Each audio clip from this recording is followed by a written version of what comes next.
It's working. It's working.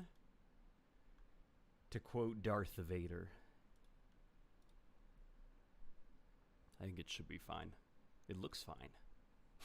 Smells fine too. That was very uncalled for. Let me share this quickly to the Discord and to the fine folks in the Twitter sphere. Hey, we've got, of course, the lady herself, the Princess Rebecca, Scorpius Venomous, Havoc, Mark Schmidt, Elijah, Tyler. Okay, everybody's starting to join now. Good. Good. How are you all doing, friends? New upload. We'll throw that up on. Give me 1 second. Let's play Halo Infinite live. That's generic enough, right? All right. Send now. Did you get the new drops, says Ethan. I'm afraid I didn't. I didn't watch the HCS. I did not have the time to catch it. There was a little bit, stuff going on, unfortunately. It also just kind of hurts because, I don't know, right now the not the legitimacy, but it's very hard to be really engaged with the HCS right now because the game has so many problems. So it's like I'm not taking the game very seriously competitively until the game starts taking itself a bit seriously on a technical level, if that makes sense. The new update. Come join. All right. That's good enough. How are you all doing, though? When is the rocket launcher evolution coming? I assume the let me try that sentence again. I assume the rocket launcher evolution is going to come after I finish the evolution of the ODSTs and then work on a bit of Kirby. Yeah, evolution of Kirby. I bet you guys didn't think that was going to be coming. All right. Okay, it's a visor. Great, awesome. I actually didn't get the gloves from last week, so I'm a little bit miffed. But kill an enemy Spartan with a... I think that's the machine gun. I still wish that they would just call them, like, a machine gun turret, assault rifle or something, because I just don't have it in me to memorize the, like, fictional gun names. I kind of prefer the more streamlined naming process that Halo had up until this point. Time for armors. Yeah, we could probably, you know what? Hang on, let me see if it's not too late to stop. It might be too late. So I checked out the armor hull just a smidge. Match found, of course, it's too late. This is currently my ODST armor that I'm rocking, because ODSTs are on the brain right now. I only got to very briefly check out, like, some of the cross-course. And it's like, it's cool, you know, visors are now cross-course, so you don't have those arbitrary restrictions. And it definitely, it's not nearly enough. Especially considering we are starting to approach a year since launch, and the game is still, like, it feels like we're like pulling teeth trying to get them to just update the game. But I gotta say, being able to just pick whatever visor I want, it's like, oh man, okay. Once they solve this core issue, armor customization is going to be a lot more fun. It already is a lot more fun being able to pick whatever visor I want. Your audio is way too quiet. I can fix that. How does this sound? Does this sound a little bit better?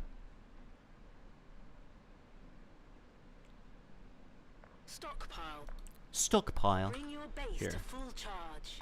I do not want to hear that voice. So I will mute it. I'm currently working on a video that I'm hoping to have up tomorrow that is basically the live service for Halo Infinite.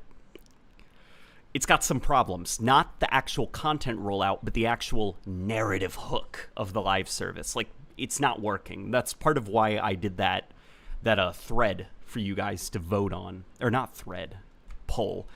And that is going to fuel a video where we talk about why, at least it's not working for me, and then what 343 could do to fix it so that it does start working.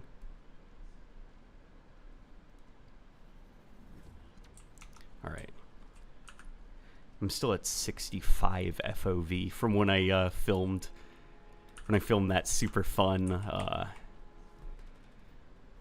the super fun little machinima. What do you guys think of those little machinimas that I was making?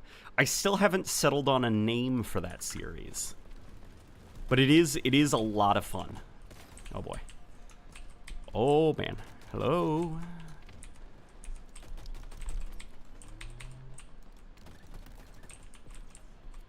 I think I saw someone go that way. No? Okay. At least keep the power seeds away from the enemy. Damn it. Okay. Damn, that AR is big.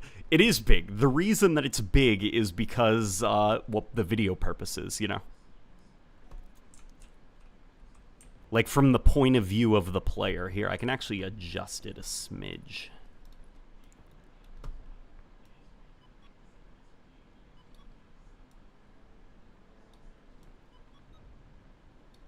I have it, like, somewhere like this.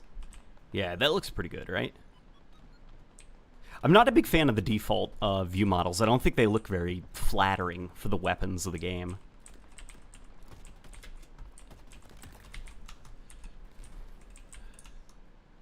Which kind of sucks because the actual quality of the gun models are, like, really damn impressive. Damn it. Okay. Have you seen Noble 6 versus Master Chief?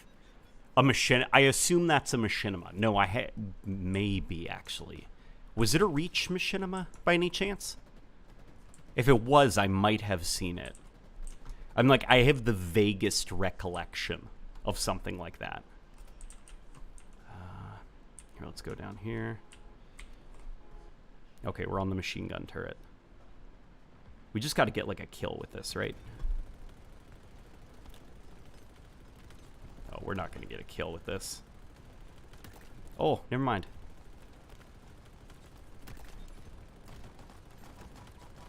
Okay. Alright. Let's cause as much chaos as we can. Okay. Get us out of here, driver. Alright, shields are back. Damn it. Okay, that's fair. It's not a machinima, but it's good animation. Noble 6 versus Chief. Okay. Still no word on PC stability improvements, huh? Nope. No. No. Still no word.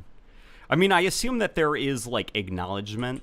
You know, somebody will probably pull up, like, a quote where it's like, hey, yes, we know that PC's not in a good place. We're actively working as hard as we can to fix it. Though we have yet to see that, unfortunately. Let's bump the FOV up, actually, a little bit further. We're not playing on a console. Let's also bump the rendering resolution down just a smidge. Get the game feeling a little bit more stable, a little bit less choppy. Yeah, that person's going to get the Scorpion.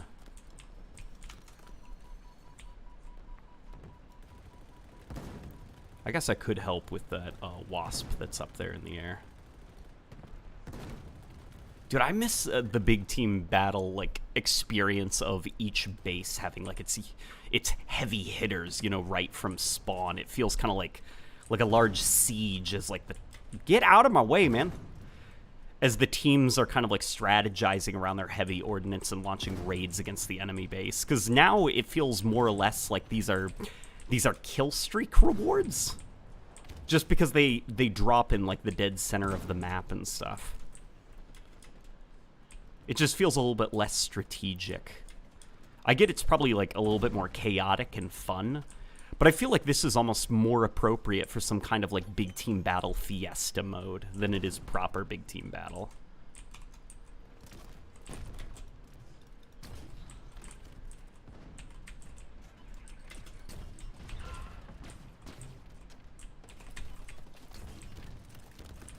Come on, come on, come on, come on. Oh my god. No, I can't run yet. All right, let's run this way. Hang on. Oh my gosh. Hey, look, this guy got the Twitch drops. Have you ever played a Doom game? Oh, of course I played a Doom game. I've played through Doom 3, the original. I've also played through the BFG edition. I have played through the first game once in my life. Wasn't too big on the second game, sadly, but I'll probably have to revisit it to give it a more fair assessment. Of course, I've beaten Doom 2016, and I've beaten Doom Eternal a few times.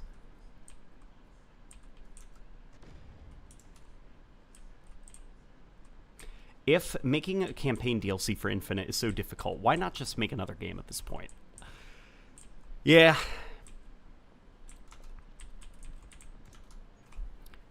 Yeah, that's kind of where I am. I feel like there's a lot of questions, I guess, that I have about the future of Halo Infinite and its live service. Because the whole, like, campaign DLC, the whole promise of, like, 10-year journey stuff, like, that was very much under the previous game's director, Chris Lee. But, you know, when you suddenly change game directors, and then you start revamping and overhauling, like, your systems, because core aspects of the game are just, like, you developed the wrong game, essentially. I don't know, maybe I do wonder if sometimes it wouldn't be wiser for them to kind of, like, do what basically Warzone is doing. Where it's like you have Warzone 2, and then you kind of sunset the original into this legacy state, where it's like, it's perfectly playable, but all further updates are going into Warzone 2. That might actually be worth a discussion for a video on its own. Hello. Oh my god, let me back up for a hot minute. Hello, been busy playing Deus Ex. You tried it? The original? Or the original, which is excellent and still holds up, or the Deus Ex Human Revolution reboot, which is excellent and still holds up. Because I've played both. And have I mentioned they're both excellent and hold up really well? For a lot of you guys who were bummed about Cyberpunk, consider looking into, especially since it's backwards compatible, an Xbox 360 game, or on PC, called Deus Ex Human Revolution. It's essentially what Cyberpunk promised to be, but it actually delivers. And then it's got an excellent sequel that also delivers.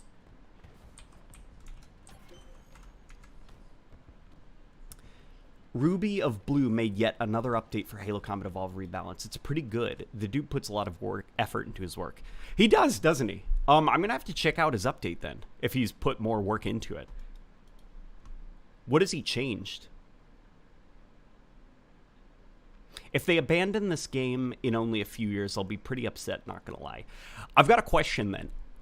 Don't think of it as abandonment. Think of it more as future-proofing. Would you feel a little bit less bad if the next Halo game is announced? It's a Halo Infinite 2 or whatever, and it runs on an upgraded engine, and the multiplayer is kind of the same. It's just the tools are more refined and stuff. And essentially, you can seamlessly transition a lot of your unlocks over to this new game. Like, all the armors that you unlocked in this game are actually in this sequel. And it can, like, scan your Xbox Live profile and see what you've unlocked and everything. Would you feel better about it if that was the case? That way you felt more like you were upgrading rather than ditching and abandoning a game. I think it's a land grab. Homes should be equipped with a self-destruct system in case you are unable to defend yourself against an intruder. Says Q Alter. I'm going to assume you're talking about multiplayer. The Ion Storm OG, golden, despite archaic aspects. Yeah, the original Deus Ex. Yeah, it is. Deus Ex, the original game, oozes with so much personality that it's like you can easily overlook how much of that game is pretty dated by today's standards. And even in some ways, it's like more advanced than a lot of modern games. What kind of sets Deus Ex apart from, I think, a lot of like modern games, especially as like the production value of stories and gameplay have increased, and so you have a little bit less flexibility. Deus Ex, the original game, was designed with the intention that no matter what you do in the level, it will impact the story, even if you sequence break. Like, the story understands that you're sequence breaking and will adjust itself accordingly. And because of that, the story is quite flexible. There's a lot of instances where you think, I'm going to do this, like, and you do it, and it's like you didn't break the game. And the story continues, just now there's like a whole new list of things going on, things you've learned and discovered, and you're just like, I can't believe the developers assumed I might do this.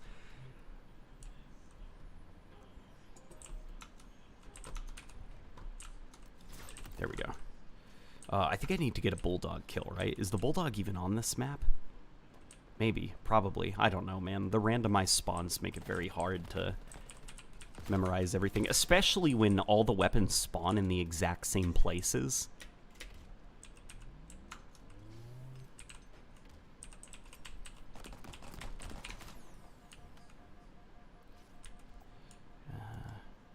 No.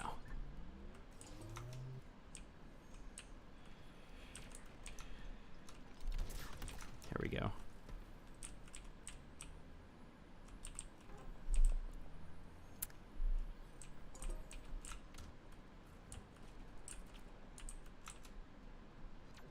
.343 should honestly just do what CDPR did and unrelease the game. Infinite needed another 2 to 3 years in the oven, considering 343's terrible workflow.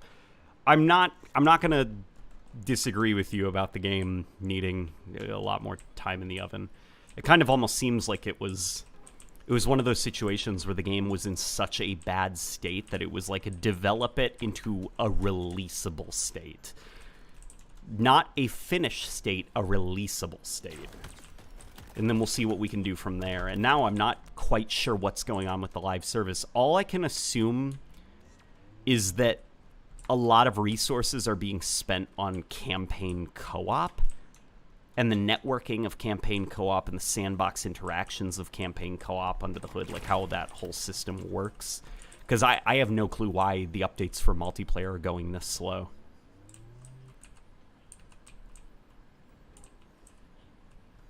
Thoughts on the update so far? So the thoughts on the update, I actually said earlier, not nearly enough, especially considering how long it's been. But it's like, it's still an improvement.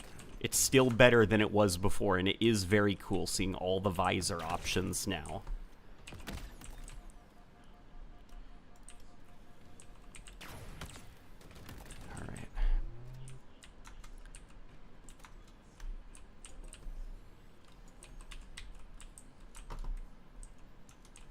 Am I hacking, or is the plasma pistol, like, actually not failing me this game?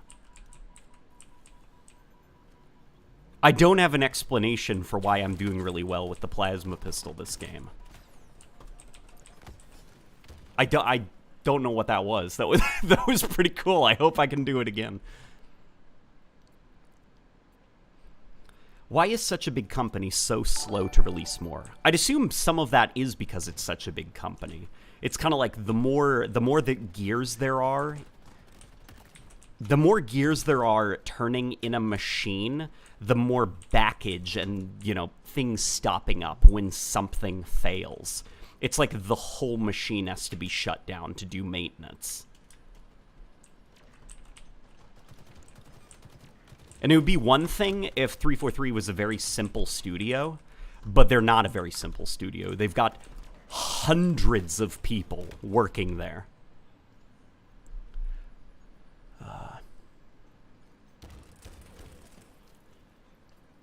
How does mouse and keyboard shooting feel in this update? It's still got that, like, that like, I don't know, man. You know that like 343 weightless floatiness that's kind of like hard to explain. Like it still doesn't feel great. And the frame rate lock still doesn't feel quite right. I've got it locked to 60 frames per second, but every now and then it feels like it hitches up or stutters, which I can only assume means that they have not fixed the frame pacing bug that has been present since last summer's flighting. Damn it. Okay. Did the drop pod have additional balance changes? It was mostly dedicated to like vehicles and stuff. The plasma pistol had a bug that was fixed that lets it now properly drain overshields, which is awesome because now overshields have a counter.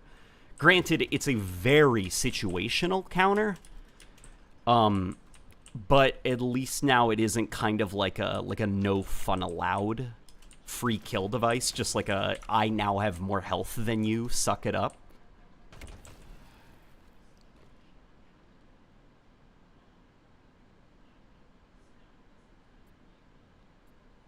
How did you get your BR reticle to look like that? Look like what? It looks normal, right? Or is it bugged or something? Ow. Ugh.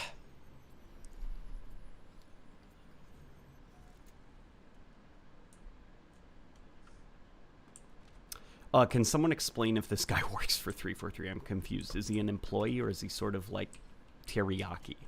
I'm not an employee. I'm not an employee. I wish I was. I wish I was. But I'm not.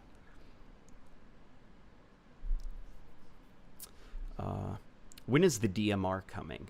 I'm not even sure if we know if the DMR is coming. Just because I know people have, like, they've data mined that image of a Reach DMR that doesn't have a scope on it, as well as, like, AI referring to something called the Bandit. So I'm not even sure if that means that the Reach DMR is coming and they've renamed it the Bandit, or if it means something else is coming and that's possibly, like, a placeholder. Here, let's change actually our armors up a little bit. How is the update? It's definitely an update for Halo Infinite, which means not a lot. There's not a lot here to sink your teeth into, unfortunately. But it's also way better than Halo Infinite used to be. It is an improvement, objectively. And so it's not exactly like I'm going to complain about it, you know? I just wish that there was a little bit more in here. Like, the UI still doesn't feel great to navigate. The game, actual bugs within the game are still very much present. Like the frame rate lock doesn't feel like it's working. Aiming still doesn't feel fantastic. Desync, I assume absolutely nothing has been touched on the desync front, but complete matches in Rumble Pit, complete matches in Quick Play. Okay, we can do that.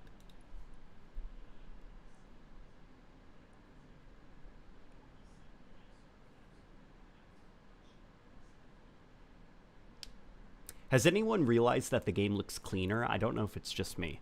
If you're referring to my game right now that I'm streaming, believe it or not, this is Halo Infinite running at the lowest graphics settings possible. You know, I'm going to complain about various aspects of Halo Infinite until, you know, the game is put in a much better place. One thing I will never complain about is the art direction. It is strong to the point that the game's, like, artistic identity holds up even at low graphics settings. The only place where I don't think that's quite applicable is in the campaign. At least the open world aspects of the campaign. That's where you can really see graphics cuts as you lower the settings. But as far as multiplayer goes, it's like some people would even argue it might look better at lower graphics settings. It's just like good stuff, you know? The art team knocked it out of the park. Hello, this is my first time being on one of your streams, says RE00. I'm glad that you were able to make it. I hope you enjoy your stay as well. Oof. Greetings from Reach. Greetings from the beach. There's greetings all over the place, aren't there?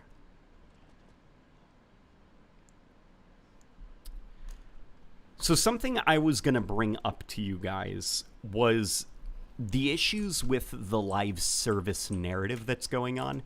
So when I think of like live service narratives, I think of things like, here, let me actually see if there's a pulse carbine. Yep, there we go. Yeah, you can actually see your challenges now on the pause screen, which is awesome. But think of things like Warzone, think of things like Fortnite, and definitely at like the top of the pack is stuff like Destiny. What is it specifically about Halo Infinite's live service narrative that isn't landing? Because for me, I could easily say, well, the characters just aren't that interesting. I don't care about the Spartan Commander. I don't care about the Lone Wolves or anything like that. But what could be done to improve them? Should they even be improved? Is maybe the focus in the wrong area? One thing I was thinking about is maybe Halo isn't the kind of like series where it's like we have these lots of character drama in our multiplayer live service narrative. Maybe the solution actually lies in something interesting that Hidden Xperia said, which is he considered the live service cutscenes to be some of the worst cutscenes in Halo, and he mentioned how assault rifles were fired, but nothing was actually killed, and he brought up things like Spartan Ops and stuff and all the action in them. Maybe the problem is that 343 is trying to sell us on characters and caring about the characters, when what they probably need to do is use the live service narrative as an excuse to have just like these ridiculous action cutscenes. You know? Focus way less on trying to push characters on us and instead just have those characters in combat situations.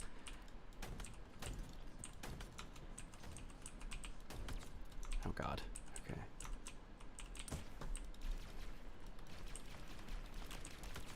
Damn it. Okay. What's the one thing you think the campaign did well?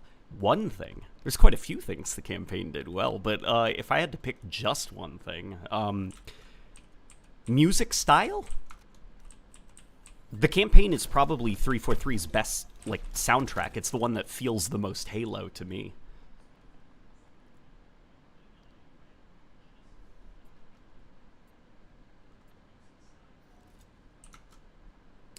I feel like there shouldn't be a narrative aside from campaign and its DLCs.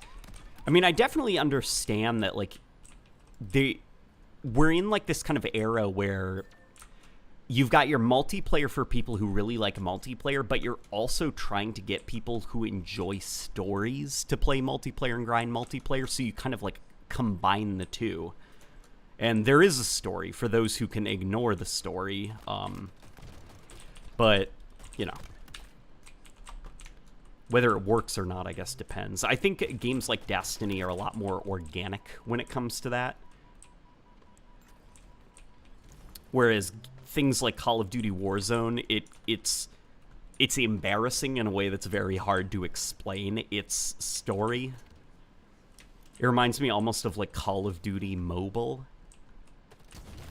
where it almost feels like kind of like a little kid playing with action figures. It's like, and then Rourke from Call of Duty Ghosts steals a nuke, and Captain Price and Woods have to stop it. And it's just like, okay, this isn't real. These are action figures, you know, these aren't characters.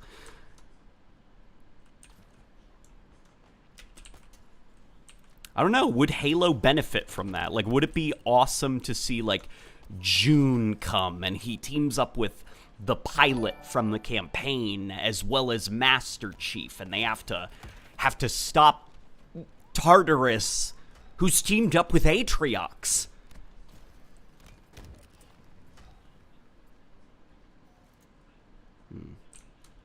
Mobile is exactly like that. It is, isn't it?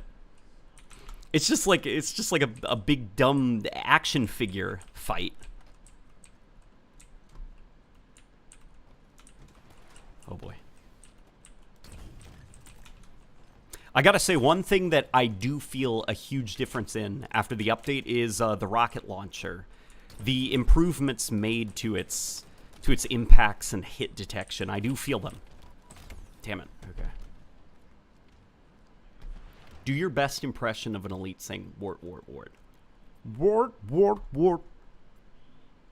I can probably try a little bit harder than that. Wart, wart, wart. Or, rah. Well, that's silly. That's one of my favorite lines. Not a lot of people use that one. They always go to wart, wart, wart.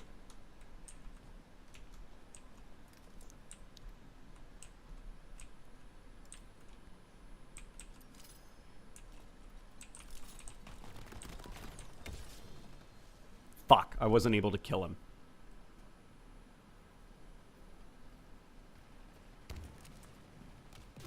Any bet on what's next for CrossCore?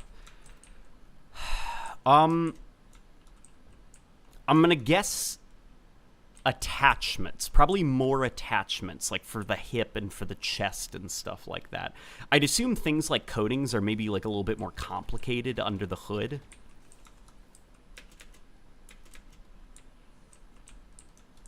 I don't know, man. It all depends, I guess, on how they set up that stuff under the hood. I know it's not very intuitive the way that they like designed the coding system and the way it or the course. It's not like they have one set character, kind of like you think of like Doom Eternal or something, where it's like the Doom guy is a character and you can swap out all these things and the assets are designed for the Doom guy. Or even Doom 2016, like it's kind of convoluted where it's like each armor core is like set up as its own independent thing, and so it's a little bit harder than normal to get things from one core to the other. Somebody explained it to me in this weird way. I'm paraphrasing, I'm not even sure I'm translating it properly. All I know is under the hood, they designed the core system in this very bizarrely convoluted and unintuitive way that definitely did not help them in the long run, and now they're going to kind of have to design it into something that is more intuitive in order to get, you know, cross-core working.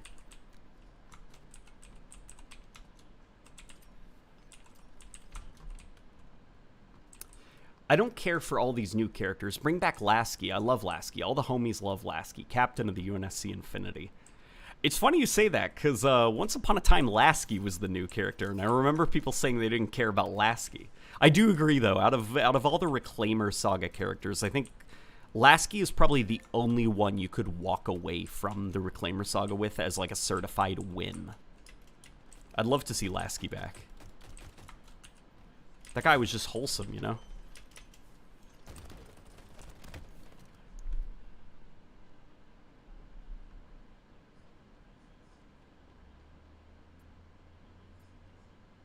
What if Spartan Soren joins the Banished and he has a boss fight in the DLC? Who's Soren?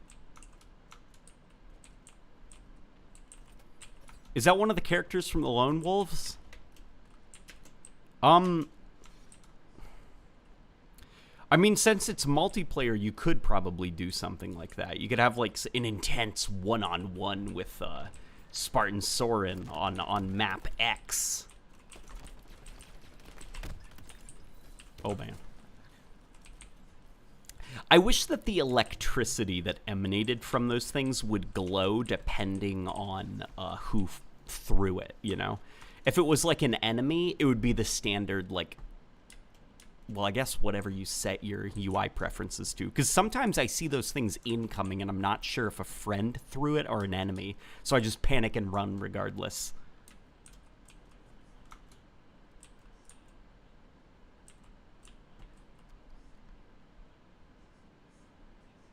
Lasky is 343's best boy. Lasky is 343's best boy. I think what helps about Lasky is that he's just, like, wholesome. He's never really had grand speeches or anything. Lasky is never... He's always just quietly supported. In Before the Playable Elite update has a multiplayer narrative event with green SOS Phantoms arriving at the Academy with either an Invasion or an Elite-only mode. Man, that would be so cool. You know, I was thinking, so for campaign stuff, I do not like the idea of fighting Spartans. I think that is not great to have, like, you know, what if in the next Halo campaign you're fighting humans? I feel like that's kind of like not really understanding the Halo IP. You know, Halo isn't a game where Master Chief jumps in and starts killing a bunch of humans, unless it's for gags and funs. But for the sake of multiplayer, that's where you probably could explore like some Spartan on Spartan action and stuff. Like, instead of this kind of like bloodless, victimless like training simulation stuff, wouldn't it be super interesting in the aftermath of the created war? You've got all these private military companies that are starting to come out of the woodwork, and they're trying to secure their own like Spartan armor and Spartan tech. And that can even be where some kind of like clan system comes from, where you can sign on with different armor manufacturers and accept contracts from them. And so you've got kind of like this weird like arms race. Well, the UNSC and the UEG are kind of like still trying to reform and kind of like reconnect with a lot of their colonies worlds. Because right now, as far as the Halo universe is concerned, it's almost like, imagine if there was just a nation or planet-wide EMP. Think about just from like a country standpoint. Like, you'd have individual provinces, villages, and stuff suddenly unable to communicate with each other. Like, the entire infrastructure has just collapsed. You'd have some people trying to reach out and figure out what the hell's going on. You'd have other people that think all has been lost and we are all that's left and we need to rebuild the status quo. And they'd probably be like launching wars against each other. Like, the galaxy is probably a very scary place right now, where information on what exactly is going on is very scarce. So that could be like prime for some Spartan on Spartan action.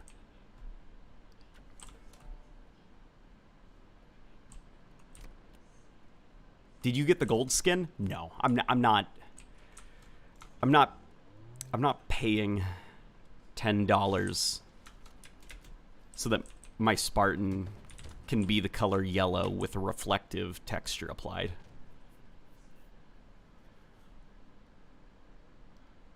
So Jaga is totally alive, right? Says They Call Me Bree. Jaga, the Spartan hunter in the campaign, I believe that's the implication. Because he's the only boss that is scripted to cloak after you kill him. He falls to the ground and immediately cloaks. There's no corpse left behind. Co-op or no co-ops is the oncoming storm. I believe the co-op flight has ended. By the way, the oncoming storm, that's I see the old David Tennant profile picture.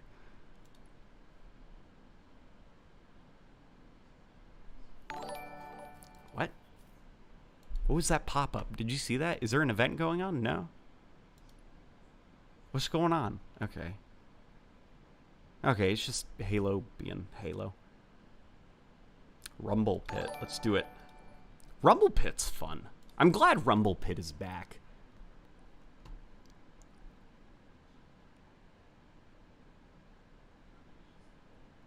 I love your Palmer video, by the way. I've never really understood the hate, and your video explained it pretty well. Says Core. Yeah, the Palmer hate is weird.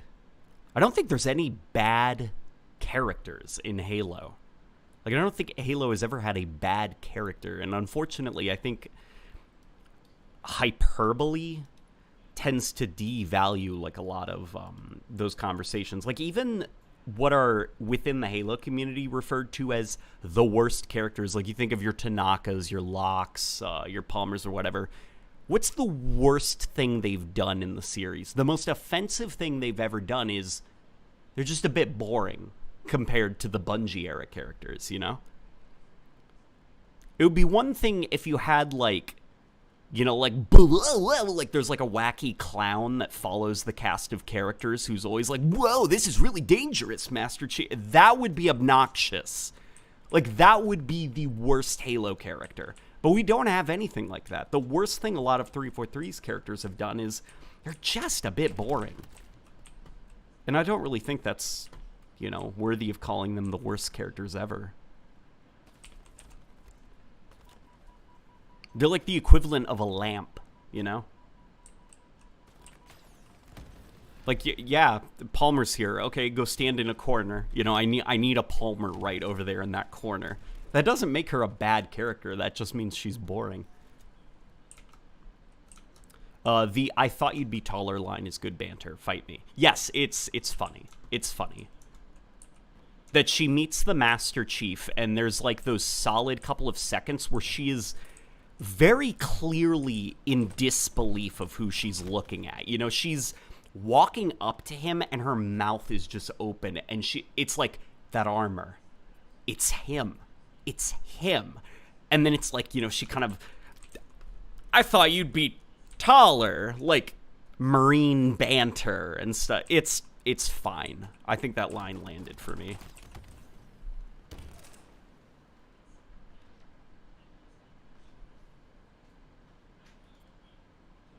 It says you're streaming CSGO, LOL. No, this is not CSGO.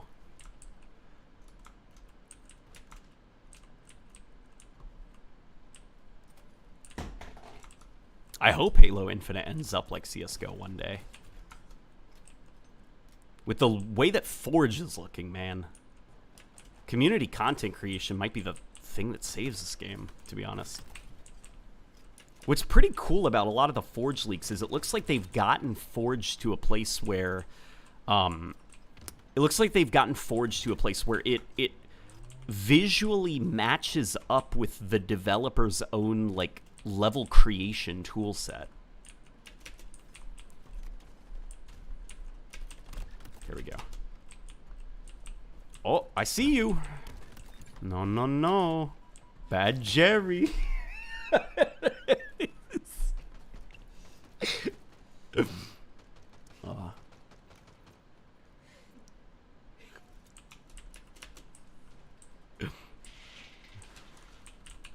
It says you're streaming Black Ops 3. No. We're not streaming Black Ops 3. I love you. Mwah. It'd be one thing if we were playing Halo 5, maybe that would have been a funny joke, but no. Forge is practically its own third software at this point. It is, right? Like, some of the stuff that people are scripting in an unfinished version of Forge is just madness. Like, I really am hoping that Forge is able to pull through. That we don't have any, like, catches, you know? Because unfortunately with 343, it always feels like there's a catch. It's never just like, here's a thing that's really good. Okay, we gotta get more pulse rifle kills.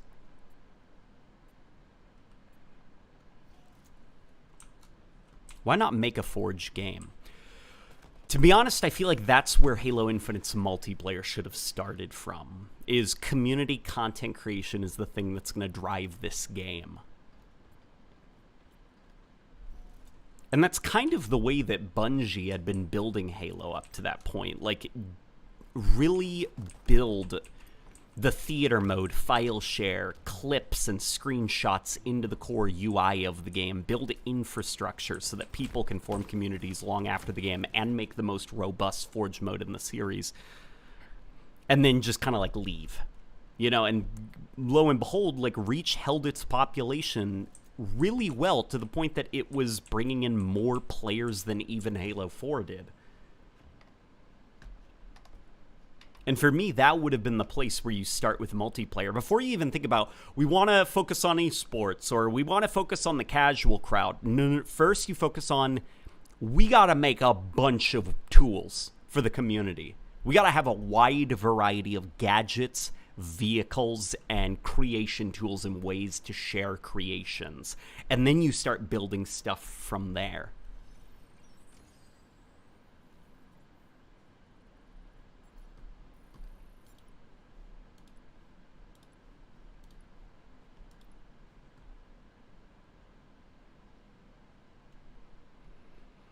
Okay, now we go into Team Slayer. Oh boy.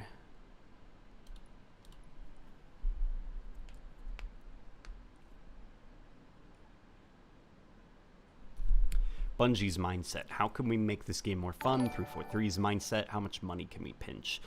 unfortunately, I think it's less of like a, I mean, it's less of a Bungie versus 343 in that 343 thing in that department, and I think it's more, unfortunately, like a symptom of where the game industry is right now. It's not just something that you see with 343. It's kind of like this larger game industry problem where a lot of innovation nowadays doesn't actually come from gameplay, game design, game mechanics. Like, every video game now plays exactly the same. You know, they all have a slide mechanic. They all have an ADS mechanic. They all, melee is on the right stick, crouch is on B. Like, they all feel exactly the same. Most of the innovation comes from the business side. You see innovative new ways to customize your character, which just so coincidentally lines up with our battle pass. May I interest you? You never really see anything like revolutionary where it's like, wow, that's going to be really cool. That's going to keep the community together. I mean, Dr. Disrespect, before he showed off his game Dead ROP or DEA ROP or whatever the hell his dumb game is called, the only thing we knew about it was that it had NFTs. Like, that was the selling point. That was the thing you were coming out with, is we're announcing a new game. Here's its business model. Like, yeah, because that excites me.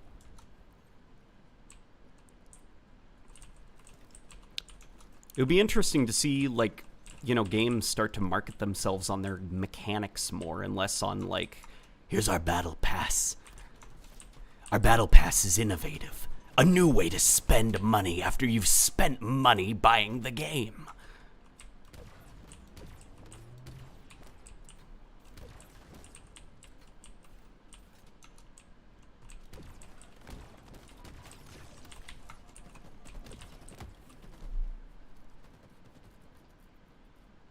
How's your beautiful voice doing? My beautiful voice is doing pretty well. How's your beautiful voice doing, Benjamin? Hello, former Onyx Halo Infinite gamer here. How is Infinite doing? Haven't played for over half a year. It is almost exactly the same video game that you left it as. No work has really been done on the desync issues. Weapon balance remains mostly the same. They've ironed out some hit detection problems with things like the rocket launcher, but look at me, playing the same map, using the same guns. It's you know, it's still Halo Infinite. The new map's pretty awesome. The new one new map, by the way. Regarding Bungie, remember consumable shaders, says Andrew? Yeah, exactly. Bungie is not free from that as well. Even Bungie's kind of like felt the pressure of this, like, innovate the business model, not the actual game. Destiny 2, that felt like a game where the only innovations it made were in alternative ways you could pay money.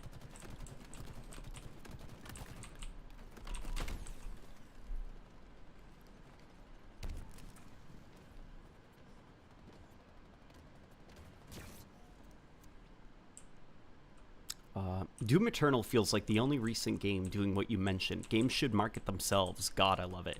Yeah, Doom Eternal is probably one of the only few games out there where it feels like the thing that you buy it for is the gameplay, and that's the big thing that they sold the game on, is look at all these new gameplay mechanics. Look at these new weapons, look at these new things you can do in the level. Like,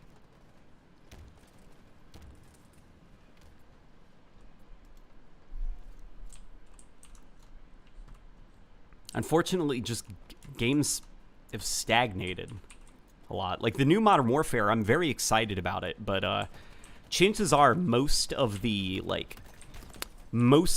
innovation for that game is going to have gone into the weapon gunsmith system, which is just a vehicle to sell microtransactions.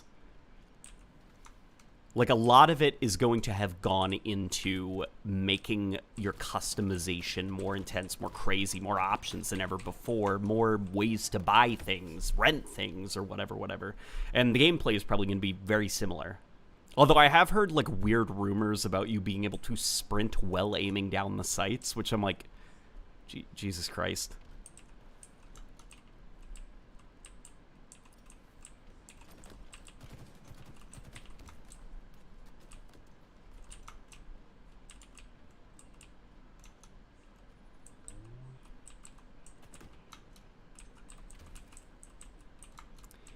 Well, No Man's Sky is a great game now. It set a terrible precedent.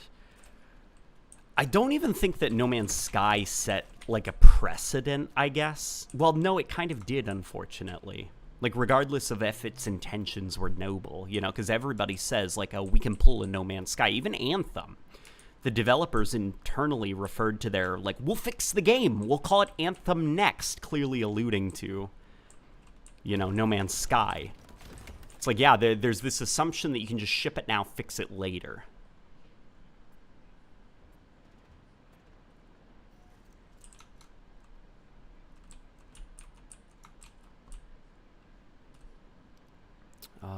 Battle passes feel like they were made in spite of people complaining about loot boxes, saying, remember how you used to unlock things in games by playing them?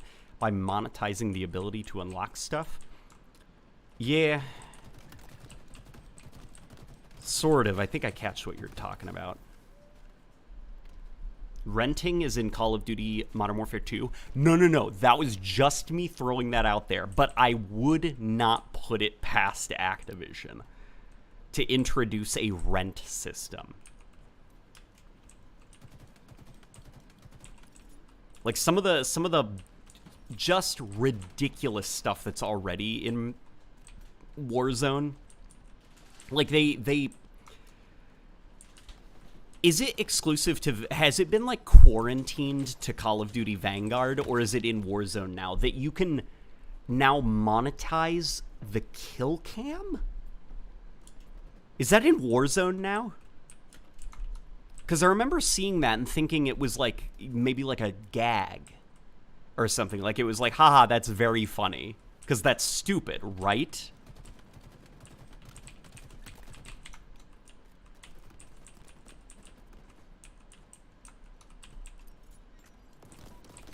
Damn it.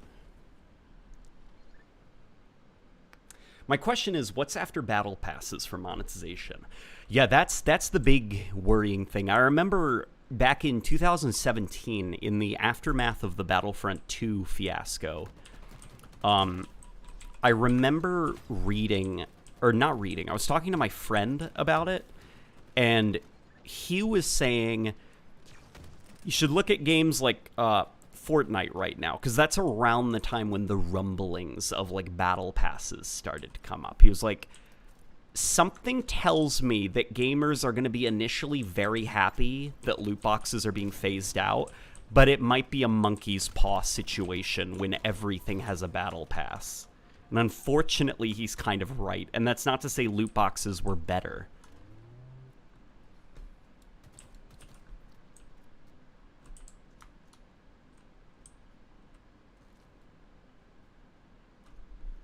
I hope we get a progression system in next year. Jeez, man. I'm really enjoying the game. I hope it gets a progression system within the next year.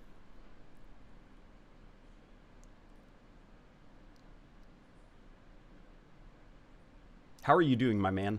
Says Elite Falcon. I'm doing fantastic. How are you doing, man? I'm doing pretty good. Things are pretty awesome. I keep getting reminded that I finished my battle pass. Halo Infinite's story was confusing like Halo 5. See, Infinite's story was confusing in similar ways to Halo 5, but I think overall, the fact that the characters were actually likable this time is what made it more enjoyable. It still, 343 has this problem that I hope they're able to get away from, which is they really like capital letter names for very simplistic things. One of my biggest offenses, I think, in the story, I constantly rag on it, is I don't like the, what did they call it? The Reformation. The Reformation is about to begin. Remember all this talk about the Reformation? What is the Reformation?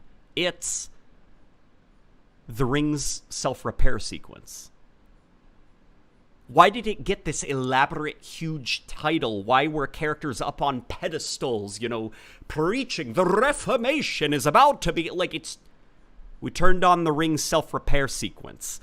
there are so many big names to keep in mind that you start to kind of like, your brain starts to run out of room for all of these things. So it's like some things just need to be like simplified a little bit, you know? We're already remembering the Harbinger of the Atriox, of the Hand of Atriox, of the Created, of Cortana's Domain, Promethean Didact, Warrior Servant, like, and your brain just starts malfunctioning. Like, after a while, we need to start cutting out these, like, big, stupid names for very mundane things.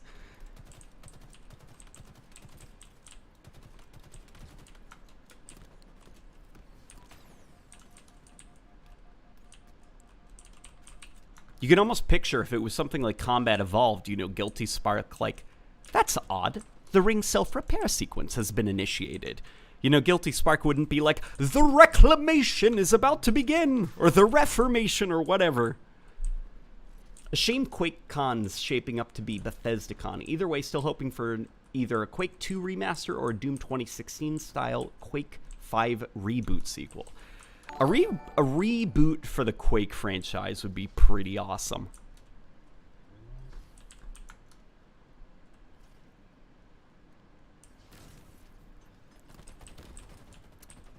Because, I feel like in the wake of all of these people looking at games like frickin' Call of Duty and Halo and being like, arena shooters, I feel like it's time that a real arena shooter came out of the woodwork and was like, no, guys, this is an arena shooter.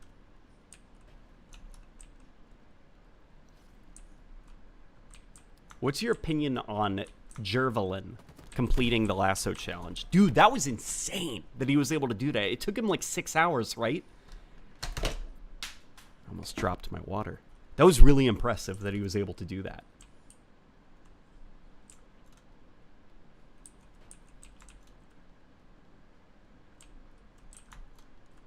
Did you see they buffed the plasma pistol, so now it can take down overshields in one charge? What do you think about that? I think it's good. I think the pocket overshield is already, like, annoying. It's definitely not to the point where it's game-breaking, but it's just like it's a mechanic that I don't think is very fun. Being able to pocket power-ups and trigger them whenever you want.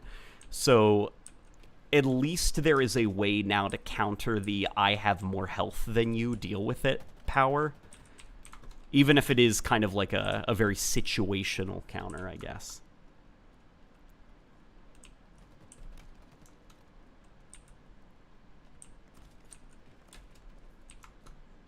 Because they recently buffed the overshield, and it's like awesome. Now it's even more annoying.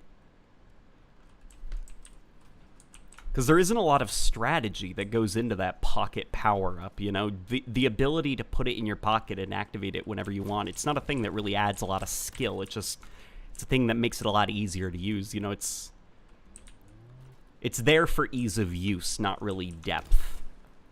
You hear guns, pop an overshield, now you have more health than the enemy, and they can't really stop you. You're basically guaranteed a free kill before your overshield powers down completely. And granted, the overshield isn't exactly the pinnacle of depth either. You know, even in the older games, it still was a I now have more health than you ability. But in those older games, it was at least quarantined to a specific part of the map. You couldn't just kind of like run around and trigger it whenever you wanted. It was a little bit more contained and predictable that way.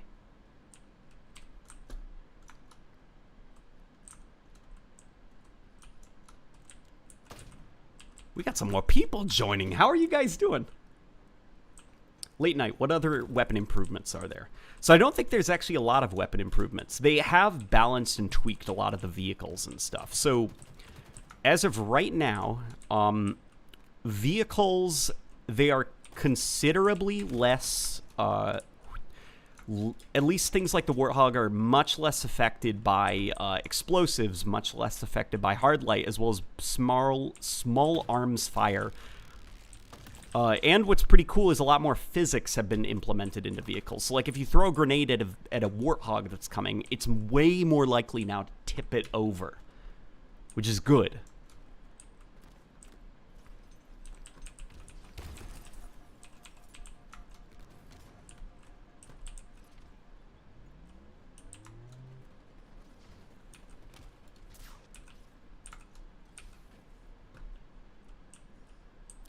Hop down. Come on. Take the bait. You see my buddy running around. Yes. Okay.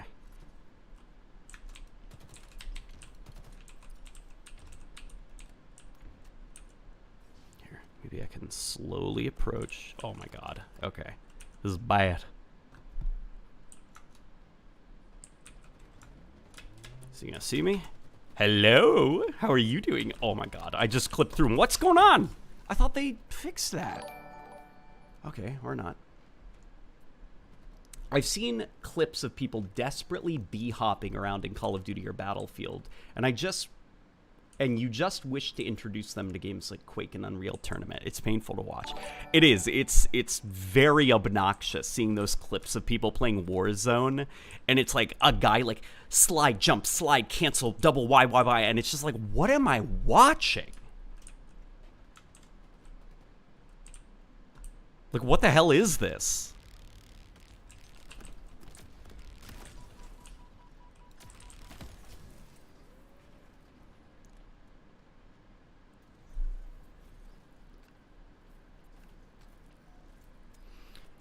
How did they change the sniper? They did not change the sniper. They changed the sniper's playlist. Unfortunately, things like brute snipes are still in there.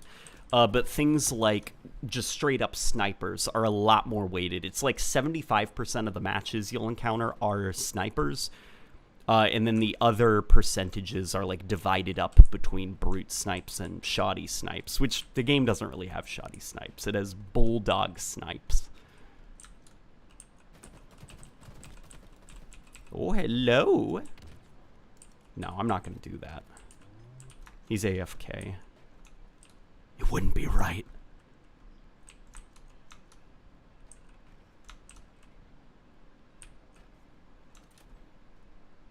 Okay, let's hop up here. And then whoosh, we just stay here, and it's like we vanished. He's going to be trying to figure out which direction we went in. What is your favorite Halo Spartan art style?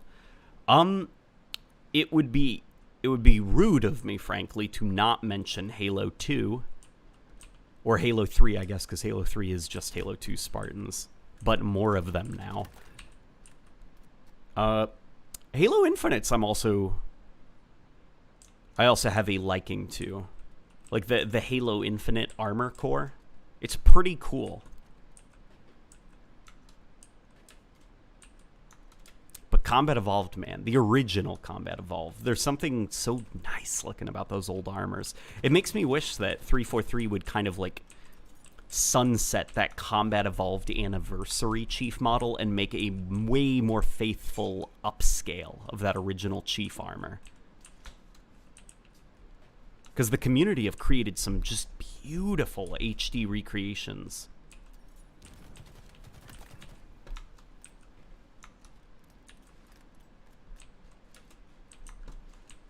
Grab this.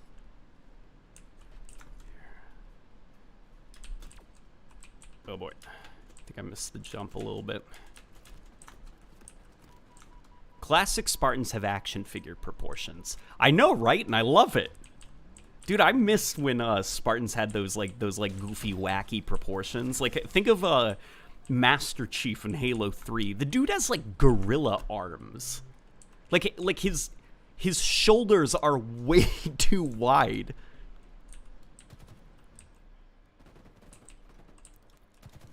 Oh, that's the guy who's AFK.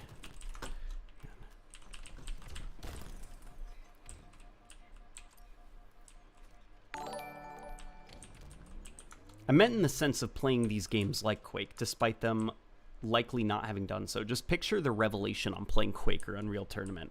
Oh, like those people that are like way into movement and stuff in like modern games.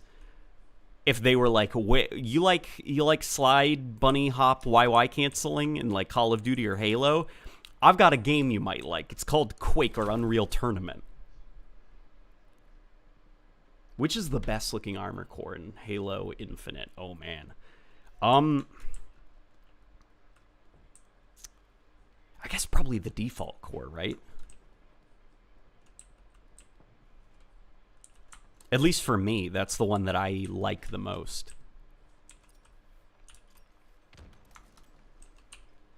And that was tough answering that, by the way.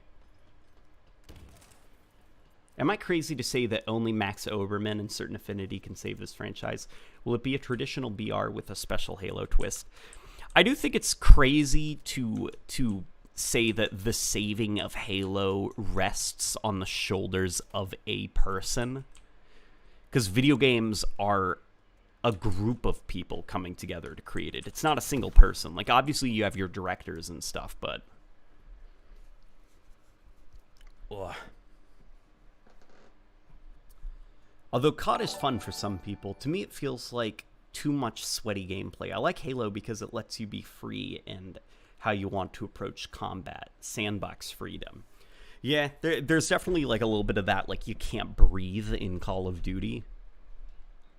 And I think especially now that Call of Duty just keeps dumping new movement options on people, it amps up that sweatiness to where, you know, you've got like those insane clips of people just YY, cancel, slide, hop, whatever is like across maps, and you're like, I don't know what I'm looking at. Like, what is this game?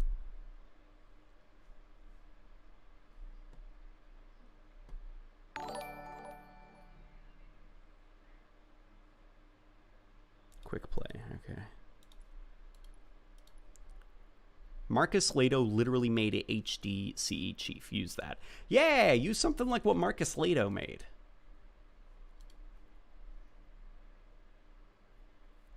COD Warzone feels too restrictive.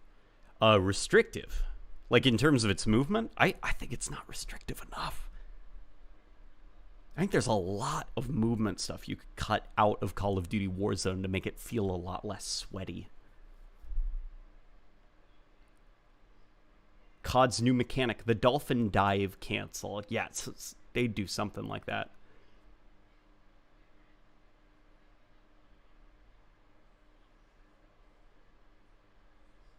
Infinite is way too sweaty compared to older Halos. I think the key to that is just how easy a lot of the weapons are to use. Like, I understand, and I'm only going to bring it up briefly, that people don't want to have, like, the balancing assault rifle and BR stuff, but if you make the assault rifle have a lot of range and make it more accurate than it used to be and give it more ammo and do more damage than it used to be, and everybody has it from spawn, people are going to be killing people a lot more than they used to be. Part of the reason that those older games did feel less sweaty, like your Halo Reaches when you're doing AR starts and stuff, it's because the AR wasn't that good. At least compared to map pickups. If you want something, you know, that feels like a little bit more social, give people weapons that aren't really that good and have them run around until they find the good weapon, you know? That's kind of the key to, like, a social Halo experience. You start off with garbage, and then you start looking for your upgrades. And then you die, and you start that process over again. And if there's a guy who has a battle rifle and he's doing really well, well, if you can kill him, now he's back to 0, and he's got to go find a better weapon. That's kind of why BR starts is always sweaty, because everybody spawns with the good gun. It's the competitive playlist. So by making the assault rifle really good and competitive out of spawn, it's like, it's no wonder that, you know, coincidentally, Halo 5 and Halo Infinite, the two games that made the assault rifle very good, are also considered too sweaty for casual players. You don't have a lot of breathing room.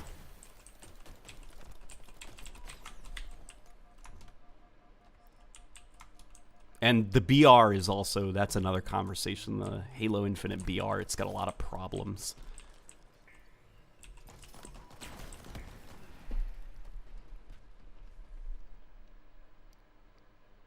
I'd love a game mode with only plasma pistols. See, you say that jokingly, but that could be a lot of fun.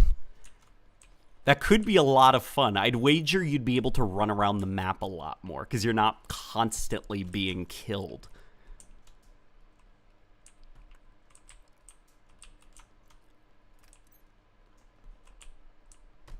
Oh my god.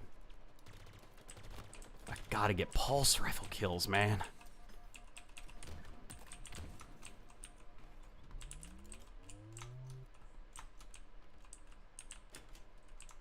This weapon is so dumb, man. I'm hoping now that, like, Quinn is gone and 343 gets, like, some new blood within the Sandbox team. Like, if Joe Staten is creative lead, then I'd assume he'd be also in charge of the Sandbox going forward. So hopefully that means there will be a shift away from this. The only thing that makes a weapon interesting is the range it's useful at. And we start to have, like, weapons are interesting because of X mechanic or how difficult they are to use.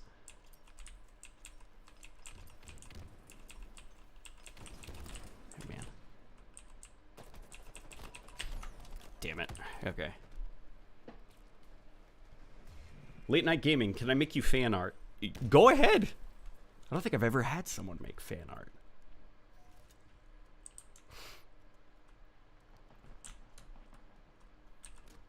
I love it, but the infinite BR is too much of a laser beam. It is too much of a laser beam. Also, it's, like, way too easy to use, even when you're not doing well. It's been brought up before, but the battle rifle has self-correcting vertical recoil. So if you aim at the chest and don't touch the stick, just fire, the recoil pattern will give you a free headshot. So if a guy's shields are popped, don't aim for the head, aim for the chest. You'll get a headshot. It's like, that's not skill. That's a way to make that weapon way too easy to use. And it's already, like, hit scan.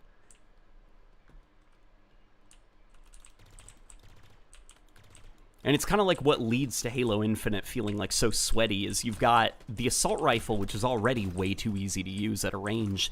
And then you got the battle rifle in there, which is, like, designed to give you very, very easy headshot access. It's like both of those weapons need to be rethought, because I think right now they devalue the rest of the Sandbox, which rather interestingly does have some skill put into it.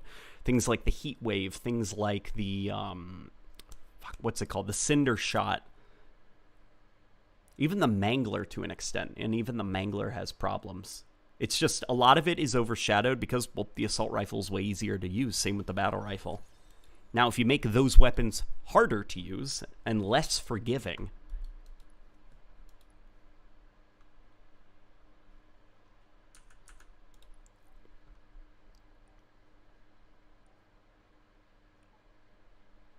we need more social maps. They all feel too competitive. There is also a little bit of that where it's got that, like, that problem of the fun feels like it's been sanded off. You know, you look at Live Fire or something, and it's just like, man, what is this? I've played this map before. I've played this map so many times. It's a generic 3-lane map, the map, you know? What are your views on the Disruptor? I'm not sure what the Disruptor's point is, to be honest. I'm not quite sure what it was designed to do, I guess, as a weapon, because it feels kind of like, okay, if it's designed to slowly drain someone's health and potentially kill them even after you're dead, that's kind of annoying. You know, that it's not like a sticky grenade where it sticks you and you're like, oh shit, good throw. This is kind of like a weapon designed to, after a couple of shots, all you can do is sit there and watch your health drain until you're dead, which I don't think is very fun. And then I think, you know, as like a vehicle disruption thing, I think it's kind of like, well, it's hit scan. That doesn't seem very fair.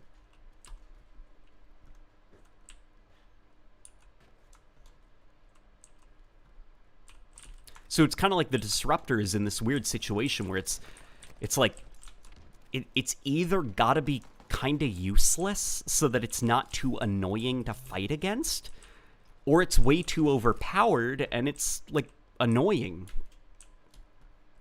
It's like there isn't really like a nice middle ground with the Disruptor, because the thing it inherently does is very obnoxious from a gameplay standpoint.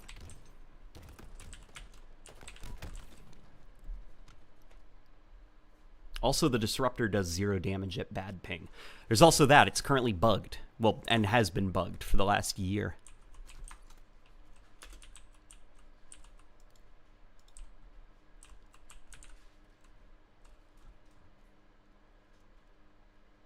What if they tried giving the BR bloom? See, instead of just, like, bloom, which is a pretty, like, you could do that, but it's also, like, why not tackle one of the biggest issues, which is, like, well, okay, it's really easy to use.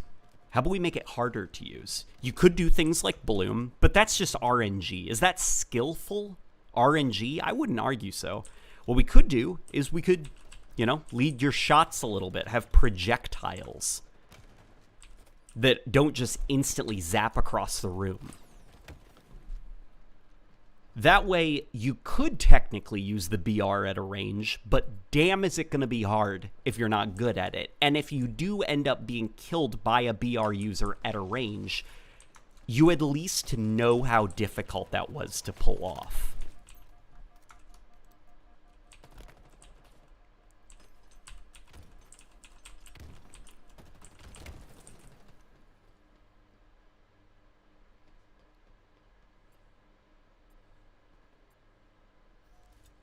Yeah, those are basically my thoughts. I'm one of the people that I'm like, even though the only game to really try it was Halo 3 in like an online sense, because Combat Evolved had it too, and Halo 3 did not do a great job because Halo 3's netcode was a bad.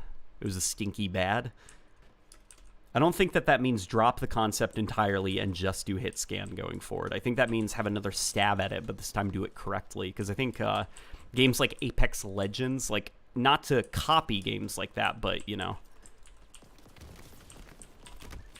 there's a reason that long-range firefights in games like those are engaging. It's because they take a lot of skill to hit people at a range. It feels nice when you land a ranged shot. What do you think 343's bad habits are, and what needs to change in your opinion? Hate the fact that 343 has a bad habit of replacing classic weapons like the classic pump shotgun and the plasma rifle. It's hard to say, because, like, a lot has changed, I guess, like, in terms of, like, management roles. You've got, like, Quindel Hoyo leaving. You've also got, like, even, like, the art director leaving and stuff. So it's, like, a lot of people, like, who knows, you know, if a lot of bad habits now are going to start leave. And then you've got, like, new people coming in. Like, I think the current technical designer for the engine, at least, is somebody who's worked on the Halo engine during the Bungie era. You got kind of your creative and story lead now who, you know, Joe Staten worked on Halo 2. But I would say probably one of 343's biggest issues is where they start their development from, which is they view Halo as a competitive esports shooter with social playlists and a campaign. And I think Halo is almost more of like, you got to design it as kind of like a gameplay platform where it's like establish the core movement very early on in development and make it just simple. Like, it doesn't need to be crazy or out of control. And then design a very complicated and varied sandbox full of a variety of different things. Like, don't worry about, we got to test it for Slayer, see if the gravity hammer is really well optimized for Slayer gameplay. Make a gravity hammer that can do a wide variety of complicated physics-related things. Like, make a wide variety of interesting weapons that all do very interesting things. Then you focus on your forge. Then you focus on, like, your multiplayer suite and what you're going to do, and you build out from there. Unfortunately, 343 kind of, like, views Halo in this very narrow lens, where I think Halo is a lot bigger than they give it credit for.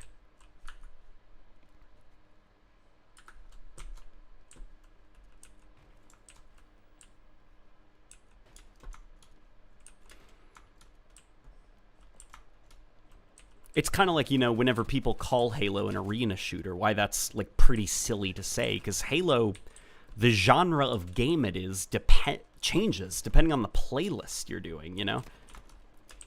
There are things like 4v4 Capture the Flag, which have arena elements to them, but are you going to hop into the race playlist and say, ah, yes, an arena shooter, race, No, you're not. Or even big team battle, you know, you're going to see like a scorpion rolling over a hill and a guy with a rocket trying to taking it down or boarding it, people loading up in warthogs and say, ah, yes, that classic Quake-style arena shooter experience.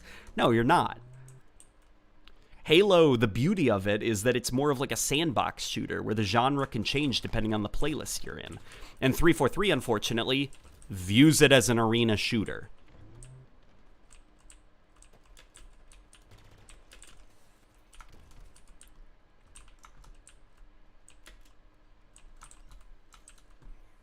How are they going to make Grifball work in Halo Infinite?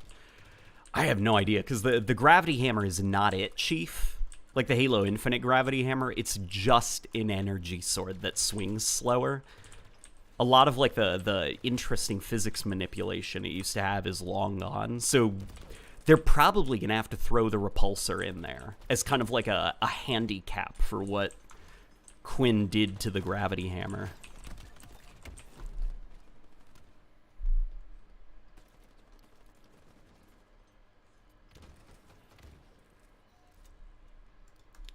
I wish we had a CTF playlist. That's the peak Halo game mode. See, I think that Halo, it's about damn time that Halo got a server browser, you know, where people could rent their own servers and host their own rotations of game modes. I would love if I could pay $20 a month and I could have maybe 3 or 4 servers or whatever that are constantly running a rotation of my personal favorite maps with my personal favorite game mode and sandbox configurations, you know? And then we could even, like, up on the Discord or something like that, we could chip in as a community to get even more servers. Like, wouldn't that be awesome? Community-run rotating, like, playlists and stuff like that? You could have people out there that are funding, like battle rifle SWAT only, 24/7 The Pit. Just endless The Pit after The Pit. And the community could come together and chip in money. You know, a couple cents here and there, but when you've got hundreds of people chipping in a couple of cents, you could kind of fund your own Halo matchmaking experiences.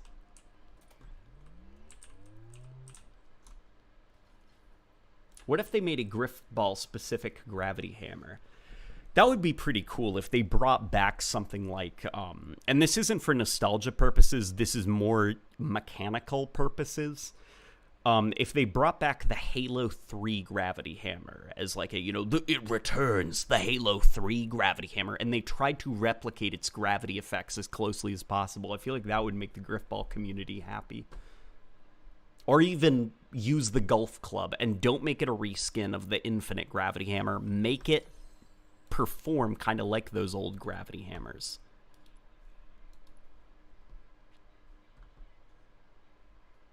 Because I know that there would probably be like a wide variety of problems if you tried to rebalance the gravity hammer, give it a better swing animation and stuff.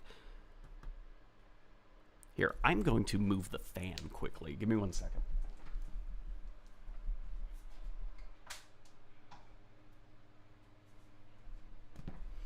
Ah, yes, we got a breeze going. Okay.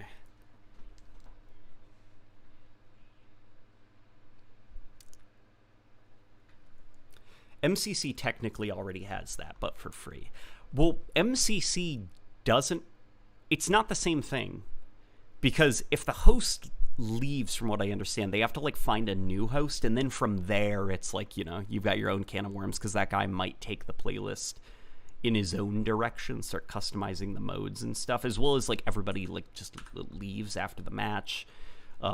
It would be just cool if you could have a series of playlists that are running 24/7 independently of you, and you know that if you leave, that same rotation of maps and stuff is still going to keep going.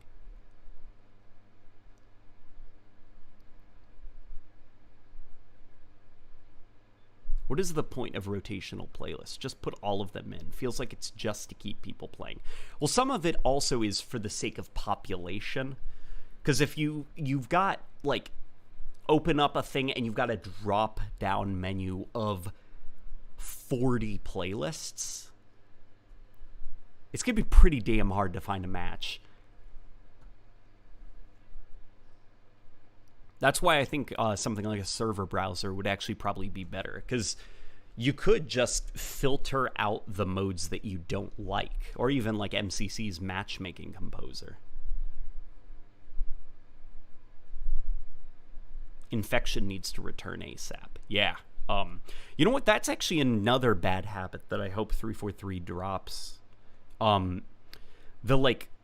The need to have everything have this exquisite production value to the point where it's like we have to wait for simple game modes like Infection because it doesn't have like a ridiculous like soundtrack added to it, as well as this ridiculous skin system and all this like production flair. It's like, if you get stabbed by a guy with an energy sword, you also get an energy sword. Like, it doesn't need to be that complicated, you know? Especially not if it means we have to wait.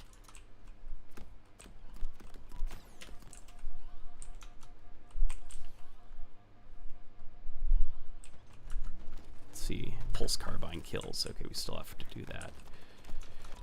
Yeah, there we go.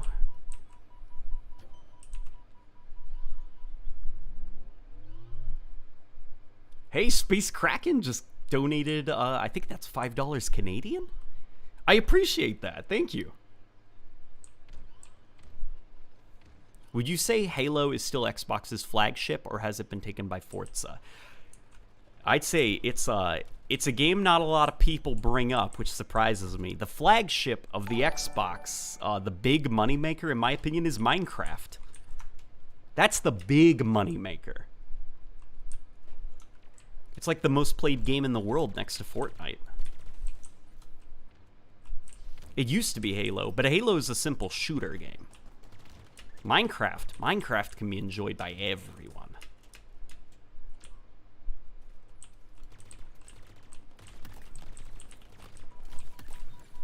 There we go.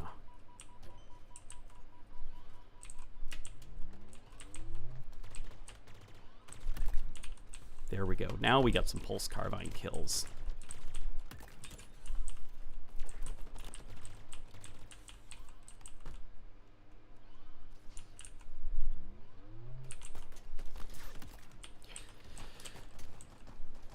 Yes! Okay.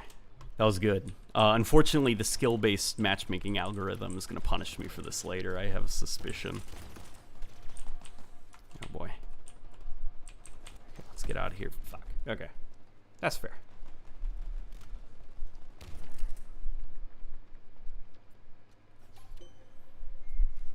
Even if we got the perfect Halo, it would still not be as popular as Minecraft. Exactly. Minecraft is an unstoppable juggernaut, and in my opinion, rightfully so. Minecraft has earned every bit of goodwill. Like, dude, could you imagine how much money my mom could have saved on Legos if Minecraft was around when I was a kid?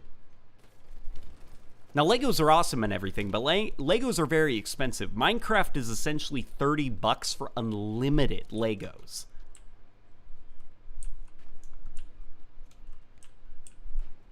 I can't wait for VR goggles to be adopted more frequently, because then I feel like the actual like physical appeal of Legos could really be achieved, because you'd have a bunch of kids, you know, making these like crazy creations in Minecraft VR HoloLens or whatever in their living room. And hey, no pickup either.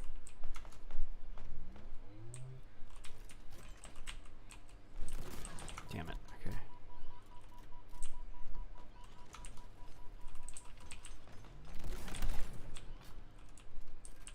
Oh boy. Howdy. Okay. Minecraft Bedrock is mid. Minecraft Bedrock is acceptable. Just for the sake of ease of use, like how easy I can play with friends on different platforms.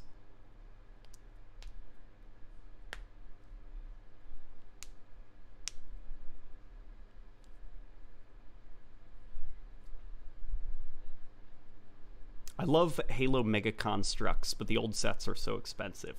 If you like Halo Mega Blocks, I have with me in my possession quite a few Halo items that I'm looking to get off my chest. I'm probably actually going to post a couple after I get off the stream that I'm looking to rehome, because I've got a lot of Halo stuff and not a lot of room. So I'm looking to find new homes for some of my Halo things where I know they will be safe and happy and taken care of. And some of those are Mega Blocks.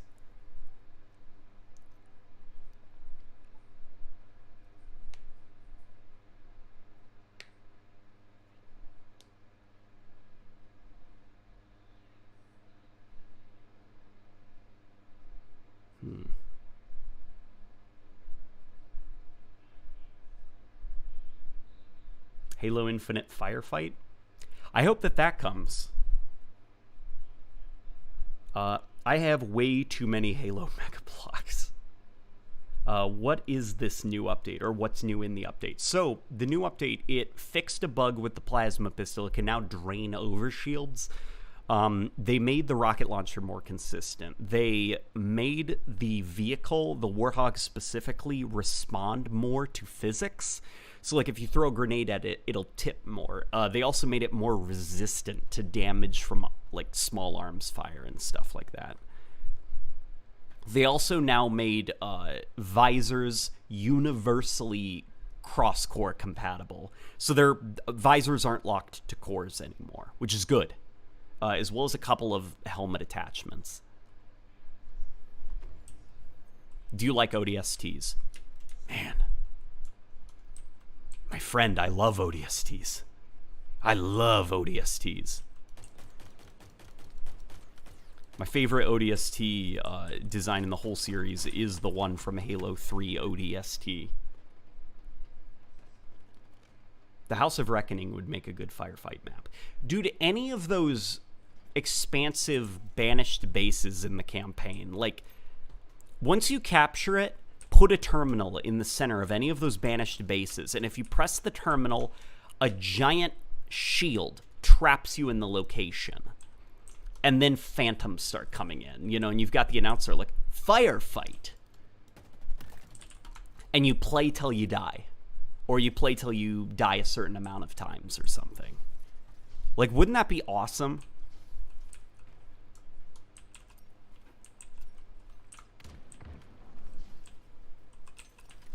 Oh boy.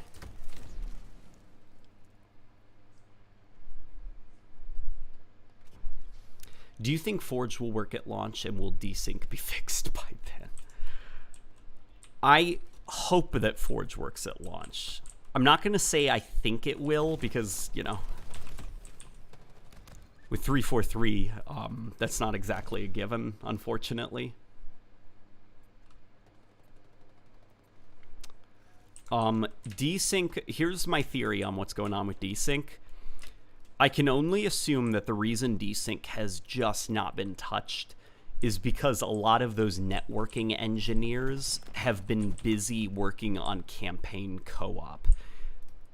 I think once the work on campaign co-op is done and they shift their focus over to multiplayer, that's when we'll see, like, some more work being done.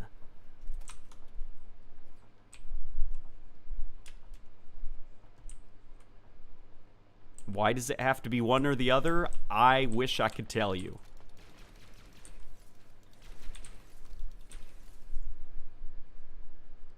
Did you end up selling that energy sword? I did. The energy sword is currently in transit to its new happy home.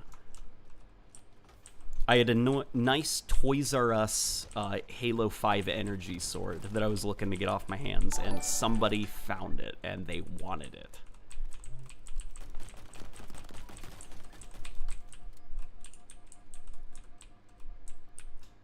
The least favorite gloves for the Mark 7. See, that's a good question, because I actually have I have an opinion.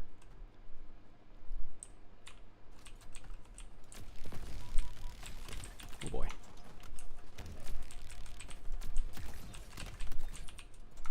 Where are you?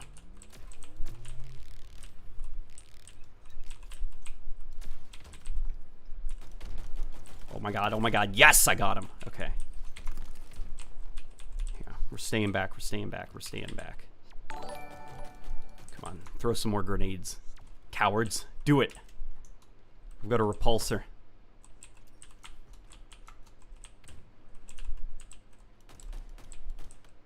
Come on. Let's go this way. Ooh, ooh, ooh. More grenades, come on. Here he comes. Surprise!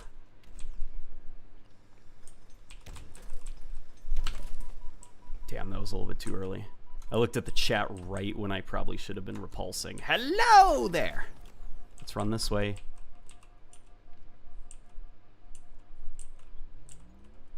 No? Okay.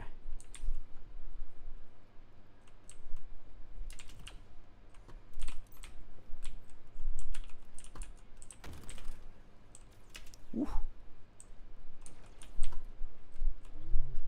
After this game, we're going to look at the gloves, because I'm going to tell you what my least favorite glove is. Because of course I have an opinion about something as trivial as that. Oof, oof, oof, oof. Oh no, shields are down.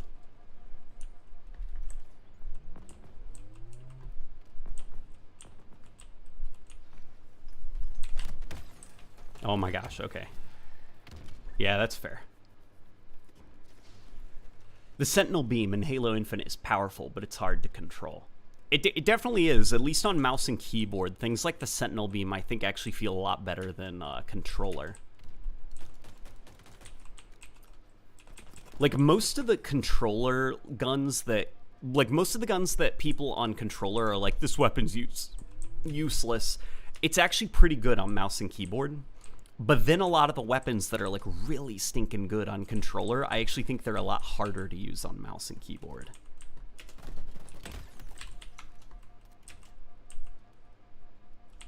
We gotta get our hands on the disruptor somehow. Is there one on this map? I feel like I ran past one. Oh boy. Oh god. Hello? Wally, best gloves. They remind me of the Halo 3 ones. Wally, is that the new... Are those the new gloves? The ones from last week that I unfortunately wasn't able to get? Because I wanted to get those.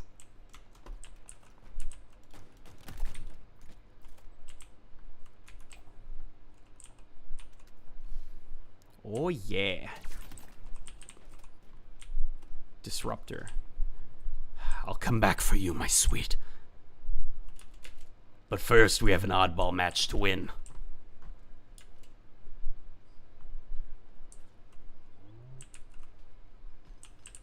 Oh my god. The shock rifle feels awful to use for mouse and keyboard. I haven't used it enough on mouse and keyboard to comment. But I remember thinking it was a little bit easy to use on mouse and keyboard. But all my Halo Infinite memories might just be blurring together. God. Come on, just kill. Just kill. Damn it! Okay. Oh, you're a late night gaming fan? Name every glove. Alright, let's see.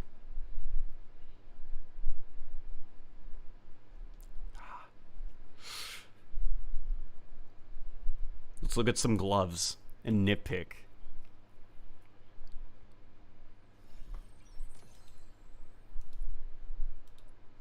All right, here we go. Customize.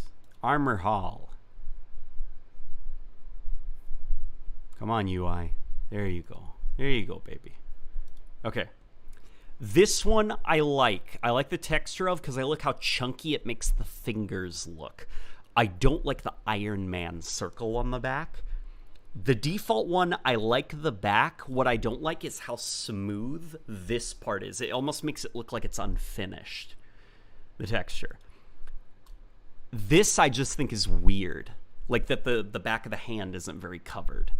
It's fine, but it's just weird for me as a Spartan glove. This one is acceptable, but again, it's just a little bit too smooth for my liking. I like them like chunky and awkward, and I wish this was a little bit more raised. This, I don't know. I don't have it. This looks freaking awesome, and I'm so upset that I missed my chance to get it. That reminds me just a little bit too much of like the Halo 4 era, where it's like the gloves are kind of like a little bit greebled up. That looks fine. It looks cool, in fact. I don't have it, though, so I wouldn't know. That looks ridiculous, because you can see the metal, like, knuckles bending and stretching as you move the fingers. That looks cool, if a bit silly, because of the gold. Again, cool, but a bit silly because of the gold. A cool, but a bit silly because of the gold. Those are my thoughts on the gloves. I'd be keen to hear yours, because we all have our different opinions.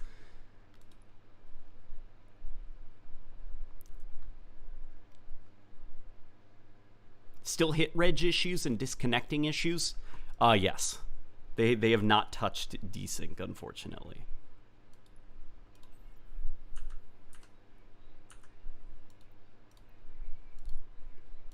It's what I tend to gravitate towards when it comes to cosmetics are things that I feel like would look cool in the Halo universe. So for me, when I look at like a handgun or something, I'm not going to see a Marine in a cutscene using this skin. So I'm not going to drop money on stuff like that. But something like this, okay, that's a little bit more plausible. So I tend to like to stick a little bit to the Halo aesthetic. That's why the battle rifle, for the most part, I keep it either plain or I attach this coating to it, which also looks pretty acceptable. This, I freaking love this coating. Like, the Commando, for the longest time, I couldn't find a coating that I liked. I don't like the way it looks by default. I don't like this. Don't like any of these. But when they released this, I was like, yes. Yes, I like that. The rocket launcher, I still haven't found one that looks good. I don't like the default coloration, because I feel like I've looked at this version of the rocket launcher for so long, so I hope that they release some kind of like mil-sim version of the rocket, like some camo or something, you know. Sniper, nothing, you know. Nothing really that interesting for me, at least. Bulldog, same. I await the day that there's like a pretty cool looking coating for it. Hydra, unfortunately, same. Granted, its default coloration isn't bad, the Hydra. And it helps that the redesign for the Hydra is really cool looking. Quick play. Okay, let's do quick play.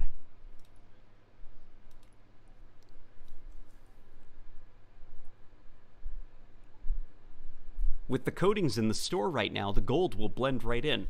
Well, see, the coating, it's also funny you say that, because, see, in my opinion, there's like this part of my brain that like short circuits when I'm playing Halo multiplayer and I'm in a team game mode and I don't see either blue or red on the back of my gloves. So for the most part, I don't like running like a weird coating or whatever unless I'm playing like free-for-all type of stuff or like elimination type of stuff. That's why I've got that blue coating there, because I'm like, it's Halo objective. It's got to be either red or blue, baby. This isn't free-for-all. What are you all doing running around with crazy-looking skins, you know? So I'm doing my part. I'm sticking with either blue or red.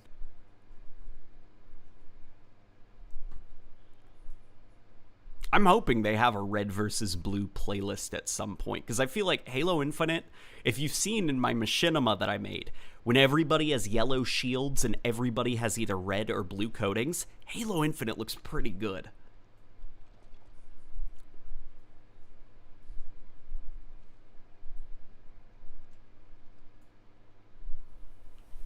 Even if that is nostalgia talking, there is something about team game modes with team colors, none of that, like, you know, glowing outline nonsense that looks really nice.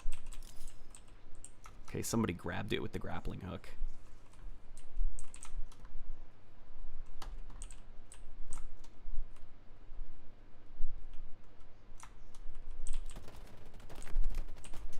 Oh boy. probably hop down here to do a quick escape. There we go. Hello. Oh, man. And now we just do crazy things with the grappling hook to the point that they can't even track us anymore. They have no clue if we're even on the same planet.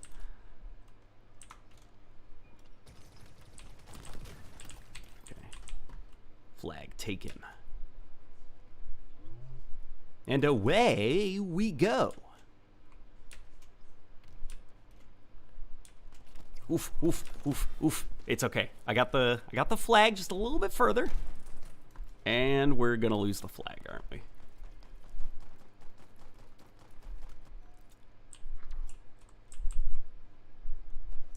You need to make a video detailing the optimal settings and preferences to make Halo Infinite as close to the classics as possible. Well, I don't think there's really anything much you can do, unfortunately. I've screwed around with some of the view models to get the view models looking a little bit more like, kind of like Bungie-like, I guess, but there isn't much you can really do until we get like more customization options, I'd say, because it is also highly dependent on the team. You know, if they're willing to also rock red and blue coatings. I mean, hell, it could be a lot of fun, actually, to see if we could get, like, a custom lobby as a community together and do, like, an honor rules, red versus blue. Everybody turn off their outlines. Everybody rock yellow shields. The only problem would be that everybody would show up as yellow on the minimap. To which point, what I would propose is that maybe we have, like, no minimap for the playlist. I don't know. What do you guys think? No boy. Show your offsets, please. Let me show the current offset for the... Here, somebody can screen... Okay, get your phones ready if you're screenshotting. If you like the assault rifle, this is currently what it's at, okay? The pistol, though, I am not happy with the offset that I currently have for it, and I'm still goofing off with it. I actually let me... I think I've got my Bungie-inspired offsets written down in this little notebook.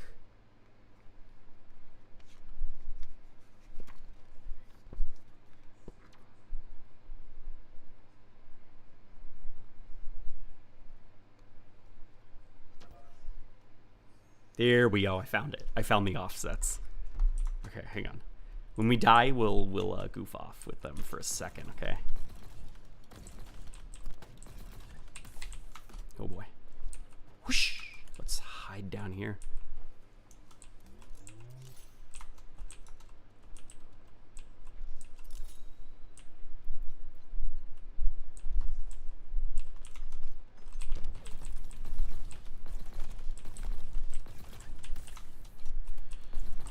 Oh, that's a friendly. Okay. That's a friendly in there.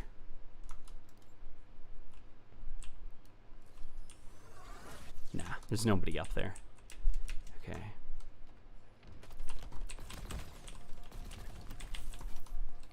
Let's hide now down here. I think we pretty much lost this game, unfortunately.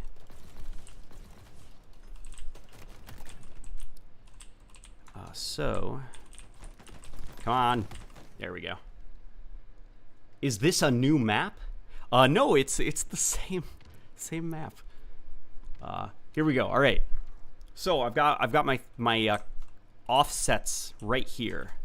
Let's go find a place to hide. Whoosh. Oh boy. Oh, there we go. Okay. Okay. You ready? Here we go. I will now follow what I've written down. Okay, rifle is -20. It might be actually 23. Yeah, it's 23. 60. And then offset, I think this is -58. It's okay. It's fine. Don't worry about it. That I just died. We'll be okay. Okay. Let's see if this looks good. Yep, that looks about good. It's kind of got that like lowered crosshair look to it. And you can even see when you're sprinting, your Spartan holds it up just a little bit higher, which looks kind of nice. Something that is worth noting, these offsets look the best when you're playing at an FOV at around like 86 or something. But here we go. So we got this. Now let's switch to the pistol and let's see what we can do here quickly. Oh, never mind. I guess we're done. We'll do it in the next match.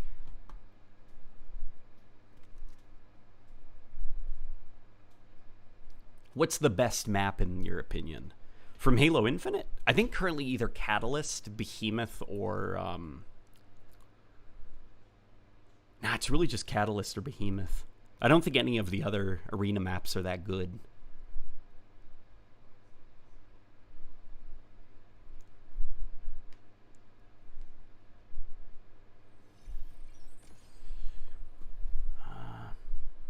Alright, quick play. We'll do more quick play.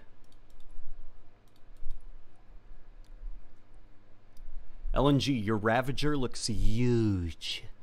Yeah, I wish that there were more offset screwing around with options, because unfortunately some of them I actually don't think the positioning is very good. Like the Bulldog specifically, I think that thing needs to be lowered a little bit.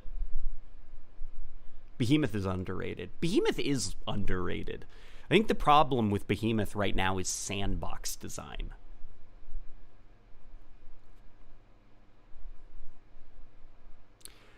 To be honest, in Universe, UNSC team exercises would probably have one team wearing banished Spartan armor, like Chaos Astartes. That or rubber gorilla suits.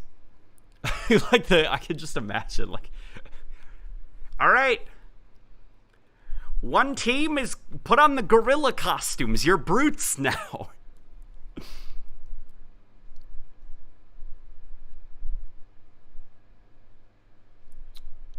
Streets for the win. I don't know. Streets is just like a little bit boring. Like, it's not offensive. It's just the problem is it's not that interesting. It's aesthetically gorgeous. Yeah, for my AR to look good, my Commando will have to look like trash. That's the problem right now. Is there's a couple of view models in the game that I think don't look good. They're default view models. The Commando looks fine. The assault rifle doesn't look very good. The battle rifle doesn't look very good, and same with the Bulldog. And the problem is they're all linked under rifle.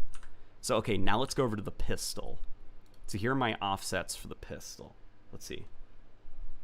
71. Vertical is at... Oh, we'll speak of the...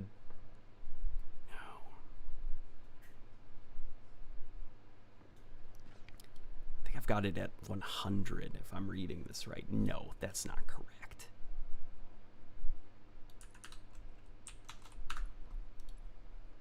That actually might be my default. It looks weirder than I remember it.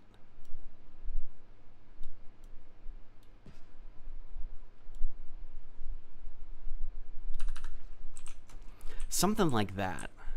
Because usually in the Bungie Halo titles, the weapon comes from the side of the screen. The only one where the weapons are coming from the bottom of the screen up was Combat Evolved, and that's because the crosshair was centered in that game. So, like, if you could visualize, like, a centered crosshair here, these weapon offsets would look a lot more natural, right? And that was kind of the goal. And then you definitely, like, throw down the FOV to something like 86 or something. Even for the gameplay, put your HUD somewhere around there. Let's I think it's the vertical. Let's raise it up just a smidge. Here, let's get rid of chromatic aberration, bloom, and parallax. See, it already looks a little bit more like those classic Halo titles, doesn't it?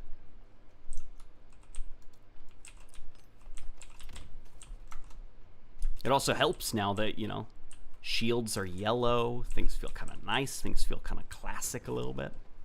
I'd love more options to toggle our HUD, but I'm not sure if that's, you know, even an option when it comes to Halo Infinite's HUD, because so much of it seems kind of like locked down due to the way it was coded. Which, that's always been kind of like a problem with even going as far back as like those Bungie games. They designed the Halo engine's HUD system to be incredibly, annoyingly inflexible. And that unfortunately seems to have kind of transitioned into the modern era. I'd imagine the reason that 343 haven't given us like HUD options, it's not because of a stubbornness, like a you're gonna like our new HUD positions and you're gonna like it. I think it's more of like a we've got to get the engine into a place where it actually lets people customize their HUDs individually.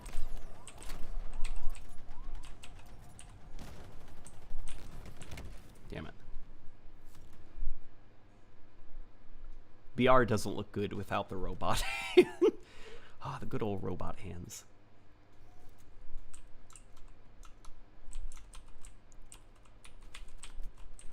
Look, see?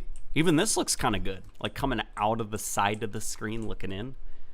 We could almost put like a piece of paper on the screen and then you could pretend that you're playing with lowered crosshair. Uh-oh. Round over.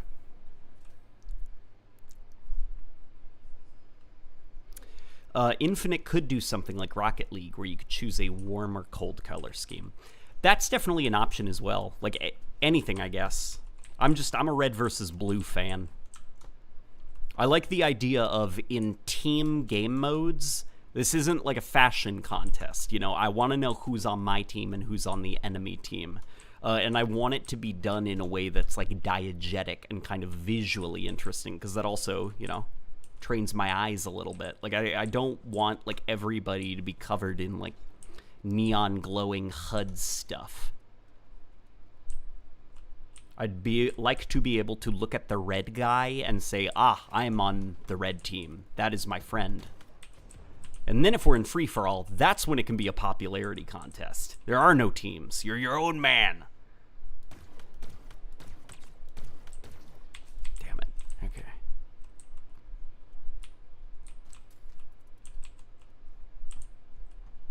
What do you think of these view model offsets?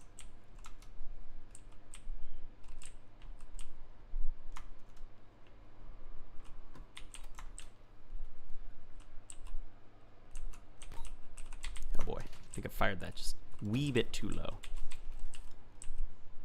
I see you, buddy.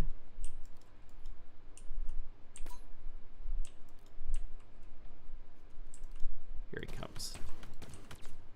His shields are down, so I'm going to move.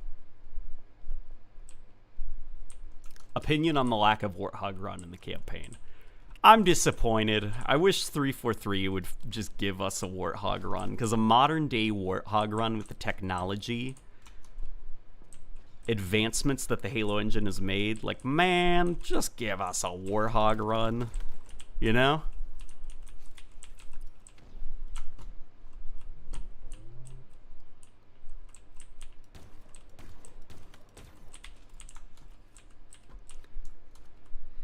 Chaos Astartes is in evil Warhammer 40k Space Marines. Also, did you catch my prior super about sandbox concerns from a while? Dropped out during then. I did not. Let me know what the super was. I could actually scroll up and see.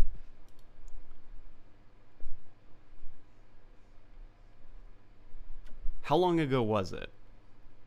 Oh, I worry that if certain classic guns are reintroduced, turbo purism will see it that the cool new guns are neglected for not being classic enough. There's definitely a bit of that, but I feel like the Halo, you know, if things like Halo 5 have kind of shown us, like, just because an old gun comes back doesn't necessarily mean that new stuff is neglected.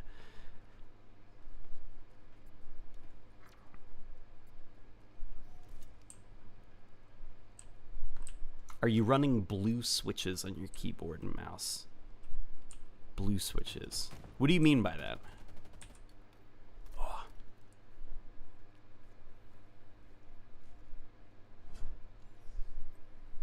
Do you think Mark IV will return in Gen 1 form? So, okay.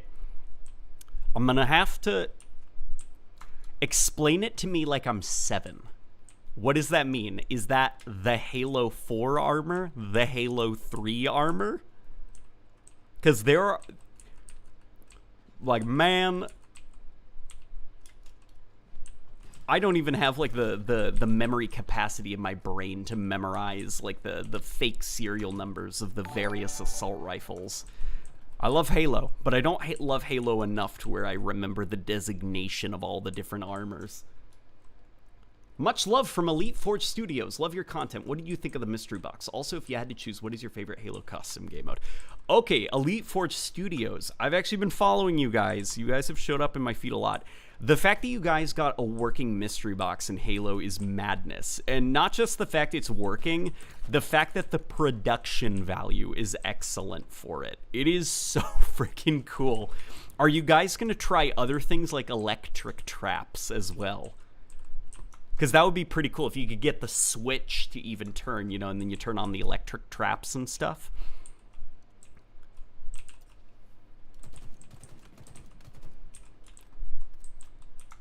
Mark IV's Halo Wars. Oh, man. Dude, if we could get Halo Wars armor in here. Like with the ridiculously broad shoulders. That'd be freaking awesome. Oh, boy.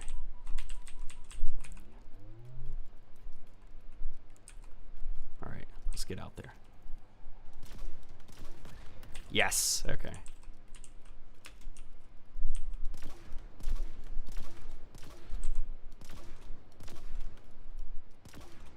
Damn it, okay, he got away. That's alright. Let's stay up here for a smidge.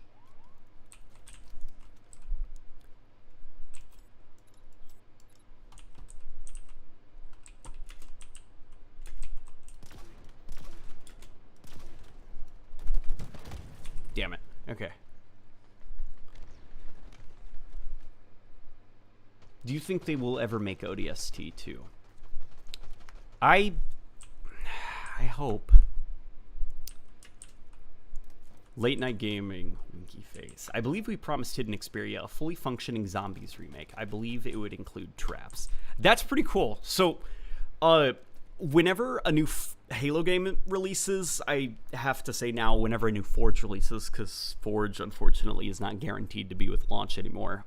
Whenever a new Halo game releases, to teach myself the mechanics, I always do a one-to-one remake of Noctir and Toten.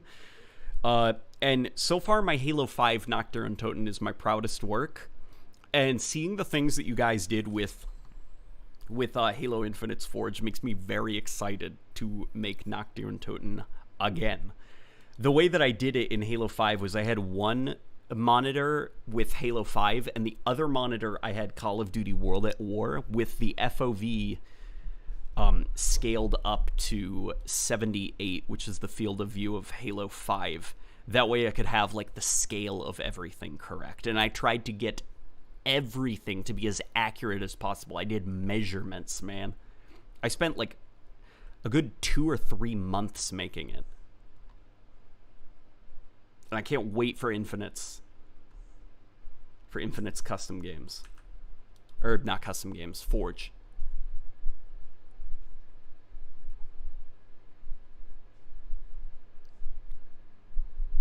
Who is your favorite Spartan besides Chief? Probably maybe Kurt. Any Kurt fans out there? Kurt's pretty cool. After this match, can I get your opinion on the different prosthetics for each of the armor cores? Also, what is this Evolution series fund? Okay, so there's a couple things that I'm gonna do, okay? I am looking to get myself an AI upscaler. I'm also looking to get a frame rate interpolation program, like Twixtor or something. Unfortunately, obviously, you know, paying bills every month means that, you know, there's a little bit less money to throw around, I guess, than previously. So right now what I'm hoping to do is be able to get enough money, hopefully with some help, so that I can get some of these things to hopefully improve the quality of my content. Yeah, Rebecca's right there with the coffee. My plan is I'm going to go into Spartan Ops all an hour of it and upscale and interpolate those cutscenes for 60 frames per second, 4K resolution and stuff. Make sure that they look good for the quality of the content, as well as go back into the past and upscale some of the older content as well, like some of the Bungie Vidocs and stuff like that.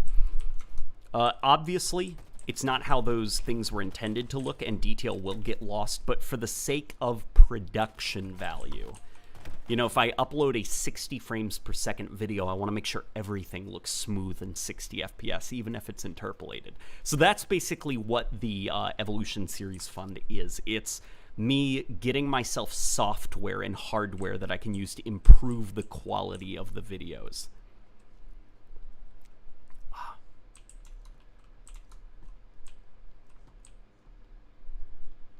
I hope 343 adds the Magnum to Infinite. Me too. Which Magnum, though? Because the Magnum is like a completely different gun in every single game it's ever been in.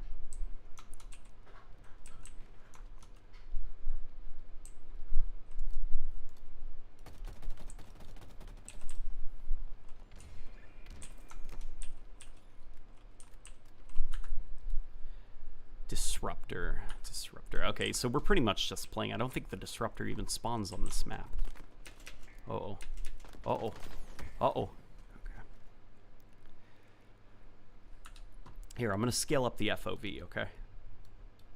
So if the view model looks a little bit funky, don't worry about it.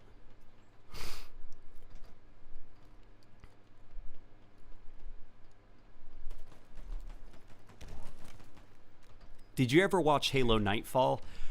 Yes, unfortunately, I have watched Halo Nightfall.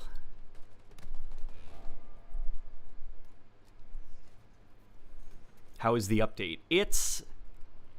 nothing's broken, but it's also like... a lot of these are changes that should have been here months ago.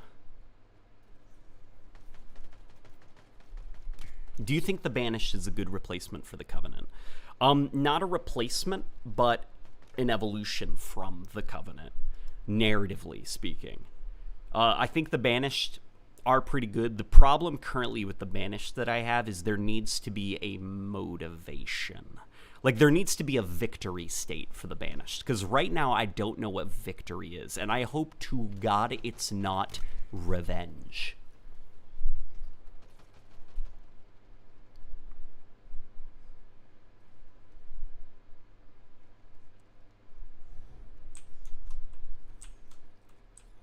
I can only think of two Magnums everyone wants. The Halo CE Magnum and the Halo 3 ODST Magnum.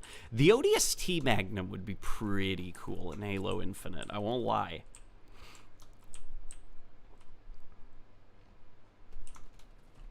I would not complain to them adding the ODST Magnum. The Halo Combat Evolved Magnum would also be pretty cool. I think they would need to loosen up the respawn timer restriction, though, to make it a little bit more fun, because I feel like people would lose their mind with the Halo Combat Evolved Magnum and the 8-second respawn timer.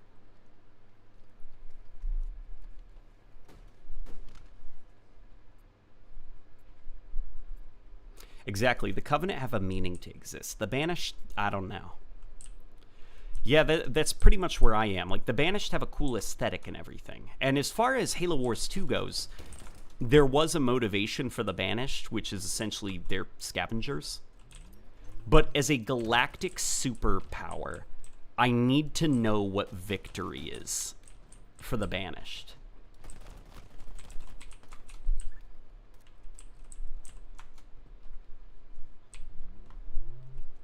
What I'm actually hoping is gonna happen is I'm kind of hoping right now that the Banished kind of get almost like absorbed by the Endless, if that makes sense. Like, essentially the Endless co-opt the Banished to become their de facto military force. And it's kind of like one of those things where it's like, be careful what you wish for. In the desire to be free from the Covenant, in the desire to get revenge on the UNSC for the destruction of their home world, they awake this ancient alien race that they believe they share a kindred ship with, which is like, we've been wronged by the Milky Way galaxy, and what they've woken up is a group of aliens that are deeply angry, more angry than even the Banished understood. And essentially the Banished are kind of like, you know, Atriox broke the shackles off of the Banished. The Endless clamped them right back on. And the Banished kind of get twisted into this tragic, like, you know, right idea, but they made very similar mistakes, and now they're right back where they started. And you could even set up for a bit of like a history is repeating itself, where there is a Banished civil war where they're trying to free themselves from the Endless. Andrew says, or turn the Combat Evolved Magnum into a power weapon like Halo 5. Yeah, I guess you could do that. But I feel like that's, I don't know. That's not really what the Combat Evolved Magnum is. The Combat Evolved Magnum isn't a pickup. It's your primary weapon.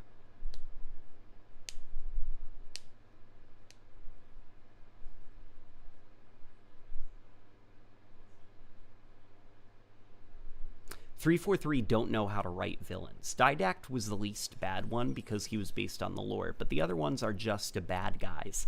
I think the problem with the way that 343 writes their villains is they have very little, like, the story doesn't seem to really treat them as people beyond their interactions with the player. Like, most of 343's villains all have a deep fascination and attachment specifically to player one.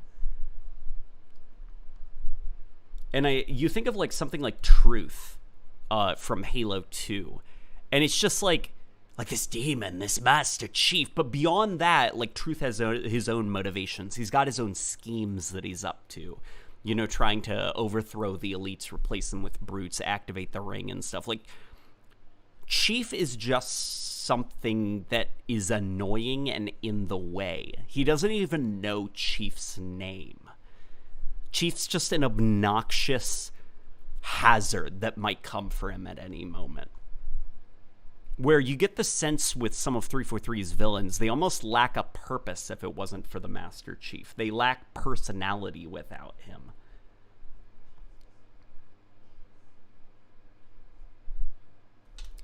Yeah, the Didact was probably the best one that 343 did, and even the Didact wasn't the most interesting.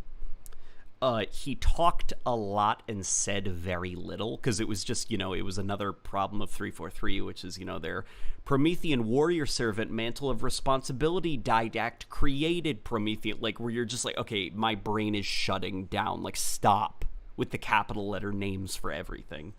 What is it you need, sir? What is it you want? Communicate to me in English. I mean, what's interesting is there was an early version of a cutscene in Halo 4 where the Didact wakes up, and it was way more, like, I guess, like, coherent and accessible for, like, new audiences, where the Didact wakes up from his cryosleep, and he's like, "You are elite. I know your species." You know, and he's like kind of like getting his grips on everything, and he's like, "It's been so many years." And you're like, oh no, I think this is a Forerunner. As opposed to, you know, in the base game where the Didact wakes up, turns around, and he has his silly cat face, you know, and he's like, you know, "The librarian left little to chance. What hubris did she to believe she could protect her pets from me forever?" And you're like, what are you... What? Like, you don't even know what's going on, like the villain's introduction, and it's not like confusion as in, whoa, what's happening? It's confusion as in, okay, the game's losing me. What's going on? What is this? Is that an angry cat man? What is he babbling incoherently about? Librarian. I would like if the Banished were just desperate for a good fight, and we're in their sights because of what we've endured, and they see us as their next challenge.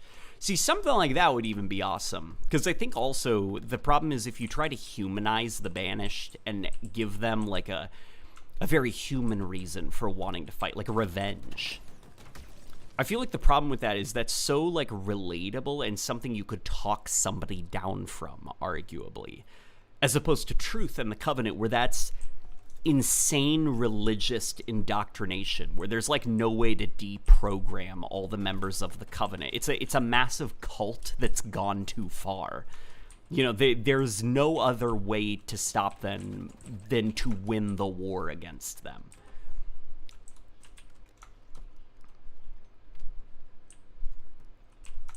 And I feel like Halo's villains, you need that. You just need this, like less, you know, like, oh, we want to make them relatable. Like, maybe, you know, you have nobody saying, you know what, the Covenant were right. No, nobody believes that the Covenant were right. They were crazy. You need that kind of villain for Halo.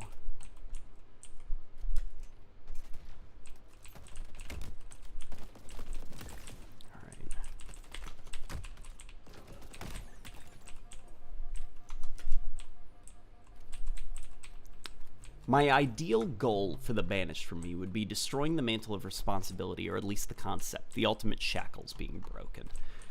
There's definitely that aspect, which is just kind of like, so the Mantle of Responsibility, the problem is I don't even know if the Banished are aware of what that is, because that's a concept. And if nobody's aware of the concept, nobody's fighting over it. As far as the Halo universe is concerned, the Mantle of Responsibility is, it's like Cortana, who's now dead. Master Chief, who doesn't care. And that's about it. Like, I don't think Atriox knows what the Mantle of Responsibility is. And I don't think he'd care because nobody is fighting over it anymore.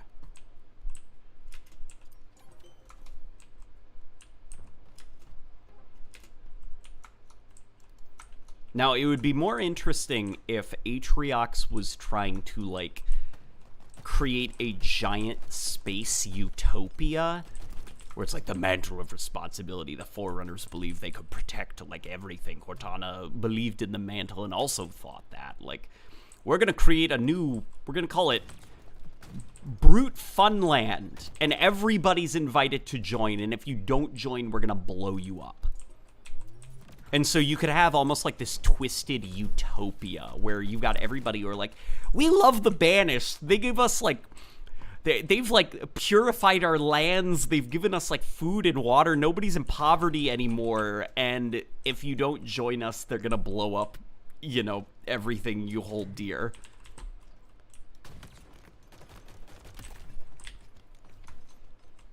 And they've got these weird arbitrary set of rules and laws that you have to follow.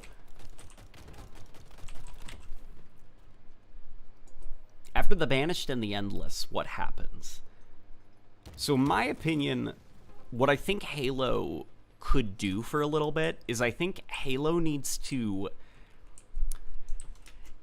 have less big bads and more kind of like problems in the universe. So with Cortana, she essentially took over the entire Milky Way galaxy. And then there was a gigantic societal collapse after her empire fell, you know? So now it's just kind of like who knows what's out there. You know, you could have various Covenant factions now fighting for control.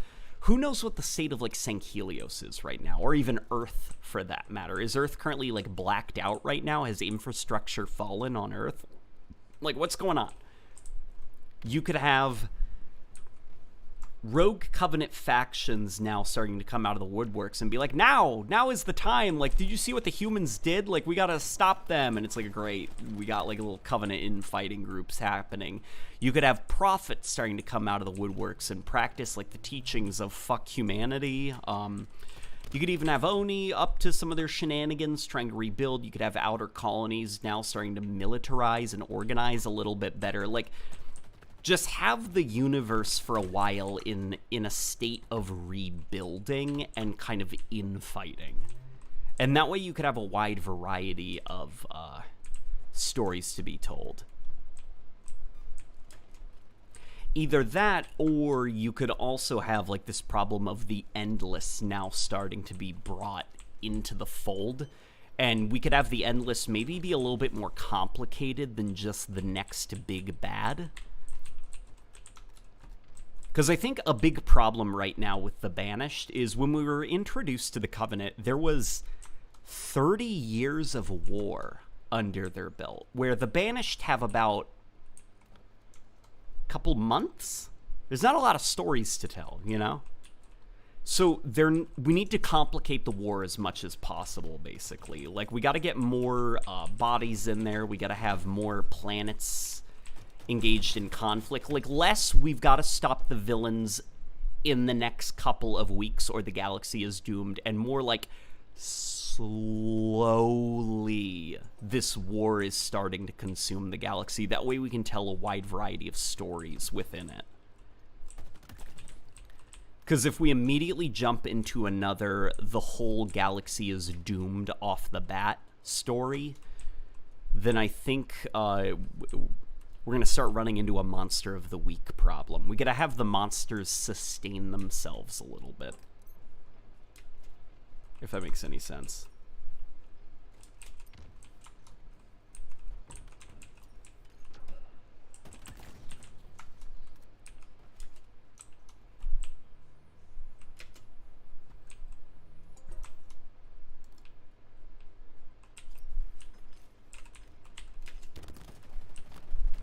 Is this land grab? No, this isn't land grab. This is strongholds.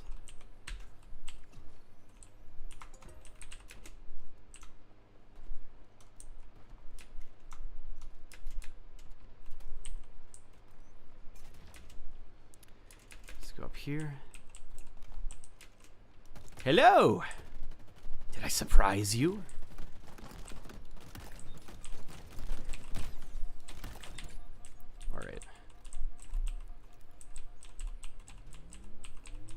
I don't think it even matters if I win or lose. Because it's not like I get more XP, right? Damn it. Okay. Will there be a Halo Wars 3? To be honest, I'm not sure entirely. From what I understand, Halo Wars 2 sold not great. It really did not do well, sales-wise, and is kind of considered as like a risk that did not pay off, which is part of why the Halo Wars 3 was not greenlit. In my opinion, Halo Wars did not take off for a variety of reasons. Some of those might not be popular. So as an RTS fan, my biggest problem with Halo Wars is that it's very restrictive. Like, as someone who loves StarCraft and Age of Empires 2 and, like, some of the great RTS games, Halo Wars just feels like a baby's first StarCraft. Like, almost like the preset buildings, I understand that they have, like, their own strategies to them, but if you're trying to appeal to someone like me from the RTS crowd, I'm not going to willingly step down from more complicated RTS systems for something that is way less interesting to me. And so that would probably involve, for a Halo Wars 3, getting rid of the set buildings. Like, have it be more like StarCraft, where you could have, like, your command center, and then you start building a town from there. You could have your villagers and stuff like that, or your villager equivalents. From there, the next thing I would also say is have rank matchmaking, but also have a server browser. And also another thing I would do is way more units. Way more units. And pull the camera back much higher, which unfortunately would probably mean designing more for PC than console. Like, basically, in order for Halo Wars to be a groundbreaking success, I think, they'd have to basically design a PC RTS game and abandon a lot of what makes Halo Wars special to its fans, which I don't know if I'd be comfortable with. Because, you know, Halo Wars fans, they like that game for a reason, and it's not fair to suddenly just change it to appeal to a crowd that might not even like it.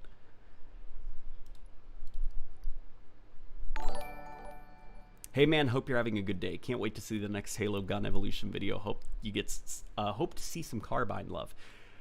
There could be Carbine love. There could be, because there's a lot to talk about with the Carbine.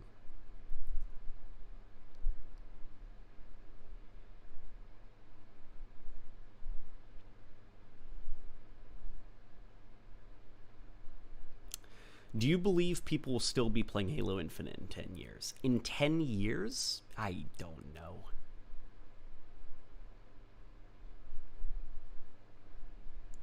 I'm not sure, to be honest. Late Night, here's a question for you. Thoughts on an AR that takes a majority of the mag to kill? It's reach projectiles, no headshot bonus, but if you click zoom twice, it fires your grenades and keeps the zoom. That would be cool. If it's more designed like Halo Reach in terms of its like range and damage output, then I feel like that would make the game feel a little bit more social.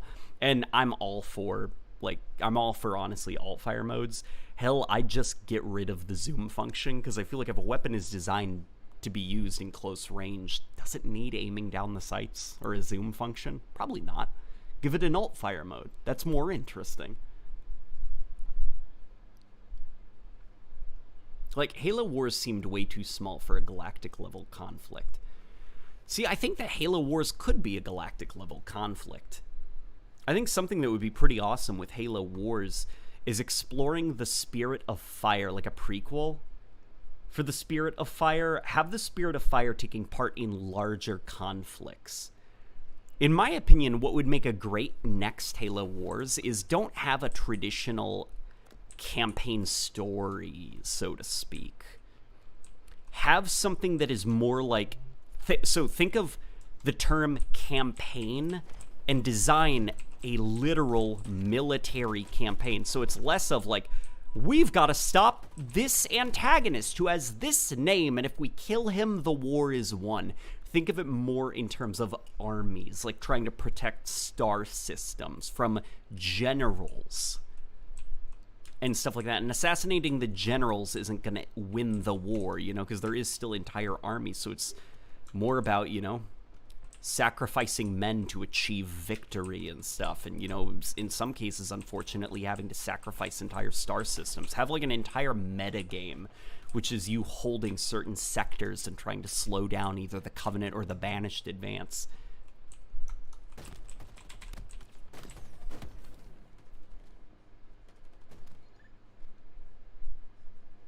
What would you think of a double-barrel type shotgun in Infinite? Double-barrel shotgun. What would make the double-barrel shotgun interesting beyond being a double-barrel? That would be my question. Like, what could it do? Like, so, as an example, Doom Eternal, what it did to make its double-barrel shotgun interesting is it has a grappling hook attached to it. So it's a double-barrel shotgun that also lets you zip around when you pull it out. So what would make the Halo Infinite double-barrel shotgun interesting?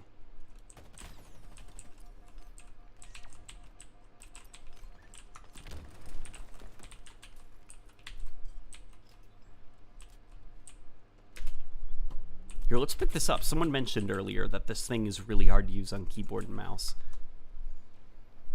Let's see if he's right. Oh my god. Yep, okay. I concede. Newton says, English is not my first language. I don't understand everything. Newton, let me know what it is you were confused about, and I can probably say it again, okay? Mythic Jacques says, give the double-barrel shotgun in alt fire that fires both projectiles. See, I think that that's still, like, we could be a little bit more inventive than that, right? We could be a little bit more inventive than that. Like, that's a little, you're not thinking big enough, man. Be a little bit more creative.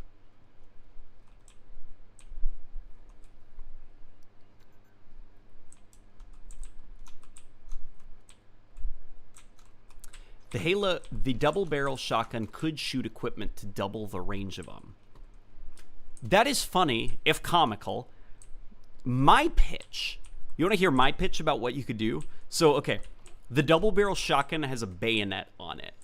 If you kill an enemy with the double-barrel shotgun, you like with a melee attack, you physically attach them to the gun and you're carrying it around.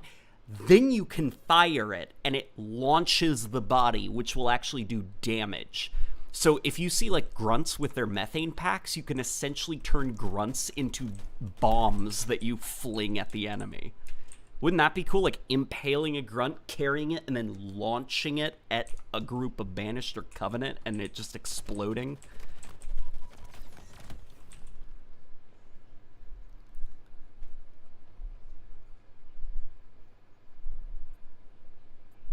See, that would be awesome.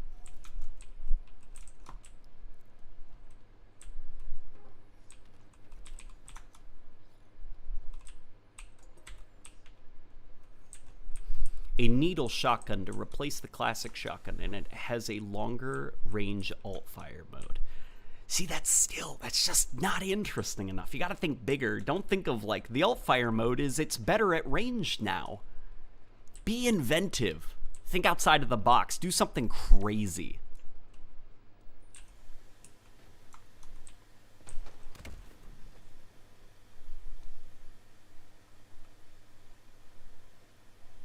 Banished Engineering, baby, says Nevergreen. See, that could be awesome. Somebody says, I could see a double barrel pushing the player back with each shot, similar to how the ray gun Mark II does it. See, that would be cool as well if it was so powerful that it would actually knock the player back. But, you see, you think that's inconvenient, because you're like, I hate being shoved back whenever I fire the gun. Well, imagine if you used it kind of like the repulsor. You shoot into the floor while jumping, and it just launches you.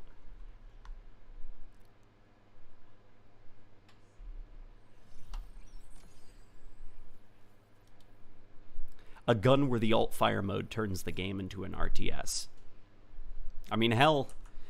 See, you say that sounds funny, but I'm already envisioning, like, imagine if a data pad was a gun. Okay, that sounds ridiculous. Somebody's gonna clip that out of context, and I'm gonna look like a moron. But imagine you're running around, like, okay, you've got your assault rifle, your battle rifle, or whatever. Swap your assault rifle out for a data pad, and whenever you press the fire button, boom, your view goes way overhead, and you can suddenly see all these UNSC ships.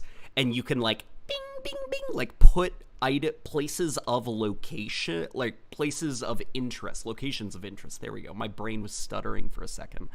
And you can drop down, like, AI or something like that.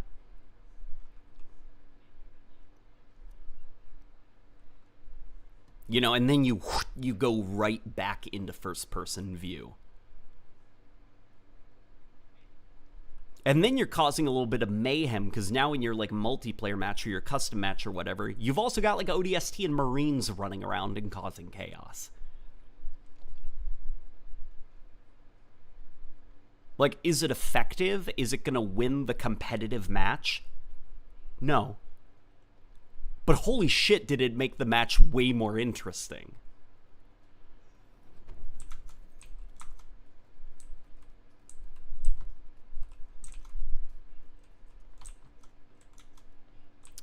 Should the shotgun come back as a power weapon? No. To be honest, I don't subscribe to the idea of power weapons. I don't think that that's really the core of Halo. And I think that's kind of like, unfortunately, kind of like restrictive. Because what is a power weapon? It's almost like, you know, the rarities that is kind of like annoying. Like, why did 343 decide that this coding is legendary rarity or gold tier rarity? Like, it's not. This isn't an RPG, you know? And same with, like, weapons. I feel like the whole, like, the shotgun is a power weapon. Why?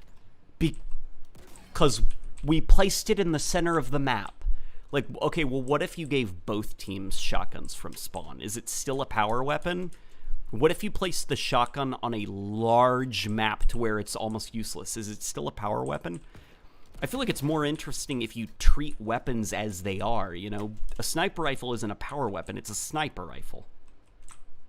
Because then you could also free up the sandbox a little bit more. Think of, like, all those, like, crazy multiplayer maps in Combat Evolved. Like, those huge canyon maps where sniper rifles are everywhere and people are just running around shooting each other. Is the sniper rifle a power weapon there? I think Halo's more interesting when we get away from this arbitrary, like, power weapon system.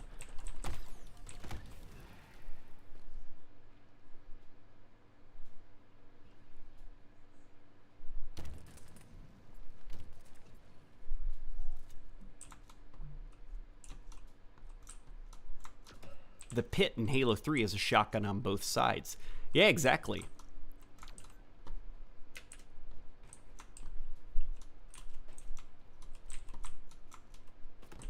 Yeah, just power weapons in general. It's a boring concept. The, like, We put a weapon in the center of the map, and that's what makes a Halo map special.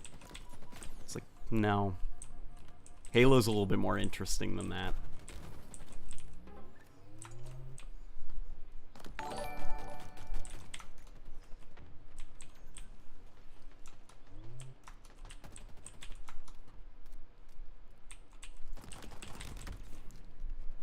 A Halo Super Shotgun would definitely be a brute or banished gun. Yeah, that's what I was thinking. Since they are a faction symbolized by archaic weapons, break action, muzzle-loaded, etc. Also, your idea sounds like the Gravity gun from Half-Life. Just a little bit more violent, I think.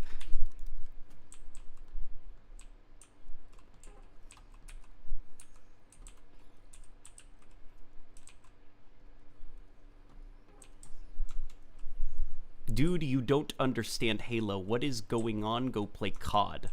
What is Halo to you, then?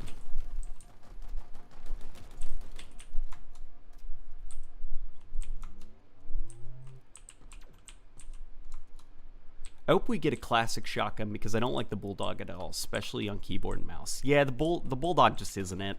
Especially, it wasn't worth removing the shotgun for the Bulldog. The logic behind the removal of the Bulldog when I asked Quindel Hoyo was he wanted to make a weapon that is just, it's kind of like an SMG or an assault rifle or something. It's just a weapon you can just pick up and run around with, you know, get some kills, like low stakes. And I can understand that on one hand, but the removal of the shotgun is something I don't quite understand.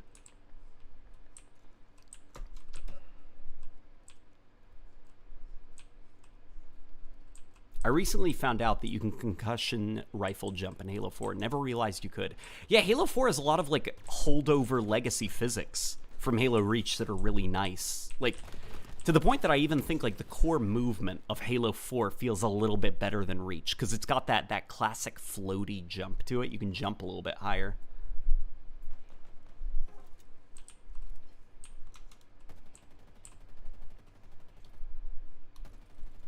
I would like to see a weapon that works by spraying a gas in an area. The gas on its own doesn't hurt, but it lingers for a long time. The alt-fire of this gun would be lighting the gas on fire. That's an interesting idea for, like, setting up kind of like an area denial attack.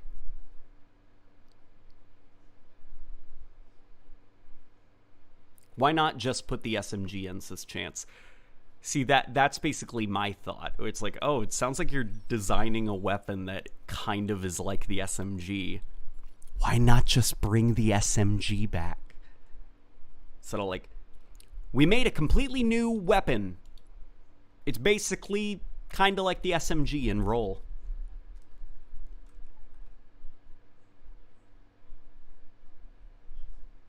Reach's jump was weirdly heavy. It was. Reach's physics were so weird because of the armor abilities. Players moved really slow because you got to justify sprint. You don't jump very high because you got to justify the jetpack.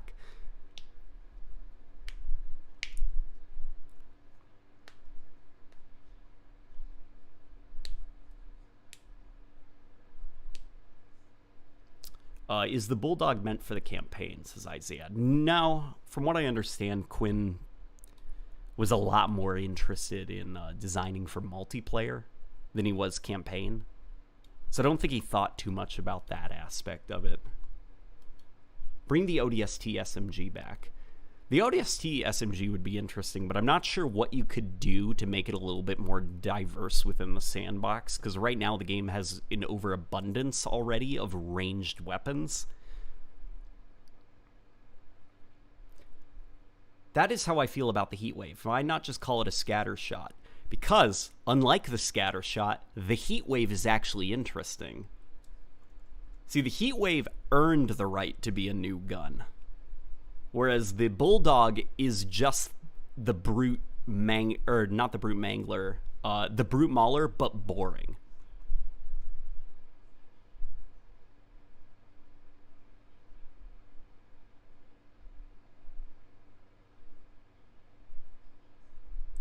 A majority of UNSC weapons were really bad choices in general, like bringing Reach-era concept art weapons into the future. They need to introduce a new villain called called Brutalization. It's not even clear what species he is. He looks almost like a brute, but has digitigrade legs. He just... What am I reading? Ninja. You gotta give me some more context. What am I reading? What weapon would you bring back? So off the bat, I would bring back the brute shot, because I think Halo Infinite needs a weapon like that. Shell loading shotgun, because definitely Infection is going to need that. Infection is going to be... It's going to bore me to tears if they take out the reload mechanic and just replace it with a magazine, you know? I'd also bring back the plasma rifle. I'm trying to think. I'd also throw in the sticky detonator from Halo 4. That thing was pretty awesome. Like, could you imagine in Big Team Battle in Halo Infinite being able to lay down traps for vehicles?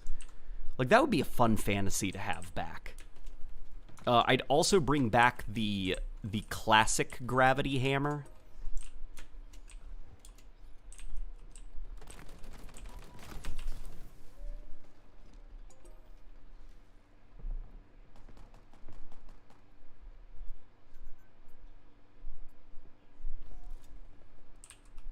I would like to see the grenade launcher back, but I don't know if it'll work in Infinite Sandbox. It might work if they amplify the bounciness of the grenades.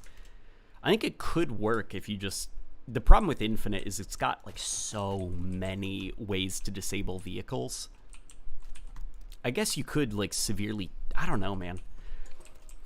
Like, maybe it's around that time that we start having an honest discussion about EMP and, like, arc and damage types, but... Maybe it's just me, but I feel like this arbitrary restriction of there being 4 damage types, and if a weapon falls into a certain damage type, that's essentially it. I feel like it's a little bit boring for variety. Because before, you didn't really have damage types. You just had weapons that existed on their own terms. You know, what damage type is the Needler? I don't know, man. It's the Needler. Same with the Sentinel Beam. Well, what damage type is the Sentinel? It's just a Sentinel Beam. You know, the plasma pistol, it could EMP vehicles. Oh, well, all plasma weapons must be able to EMP. No, it's just the plasma pistol. Well, why can it do that? Because it's the plasma pistol. That's what it does. It EMPs things.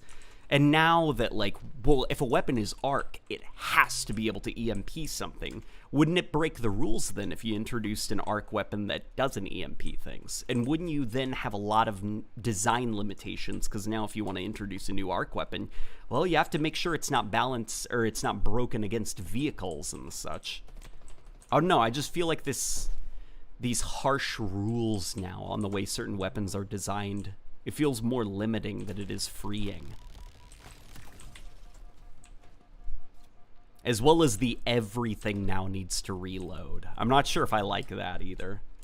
I feel like it just makes things a little bit more boring that every gun kind of feels the same. Down to even the poor Sentinel Beam. Why does the Sentinel Beam have to reload? This thing's like 100,000 years old. It's made by technology we can't possibly understand. Why does it reload?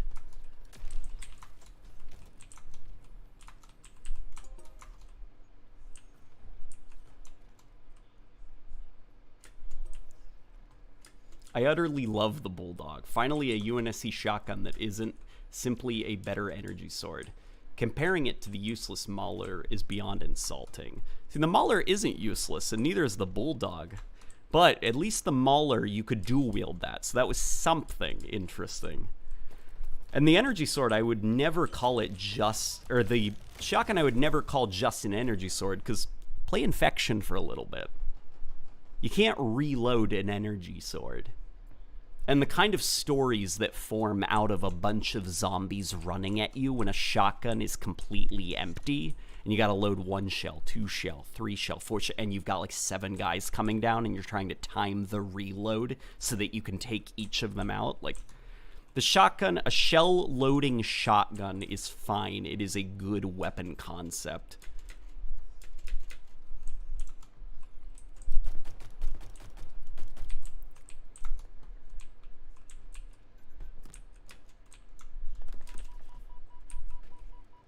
I think the reload for the Sentinel Beam makes a bit of sense. You're essentially venting the weapon and allowing for more particles to enter and charge it up. I mean, the in-universe context makes sense, but mechanically, I feel like... I don't know. So the Sentinel Beam is kind of like a submachine gun now. It's good at close range. You fire it until it's out of ammo, then you've got to reload it. It's like... makes it feel less alien to me. Makes it feel more like a human weapon, if that makes any sense. I feel like it's more interesting when the alien weapons feel alien.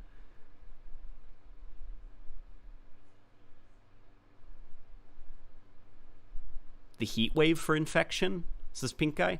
See, I've heard that brought up. My only concern would be the range of the heat wave.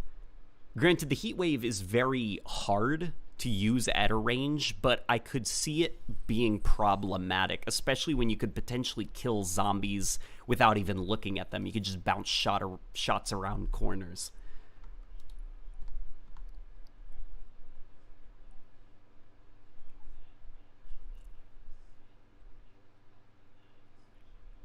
It's actually classified as an SMG in the game, LOL. That's right, I forgot. They call the Sentinel Beam a submachine gun. It's just like, come on, man.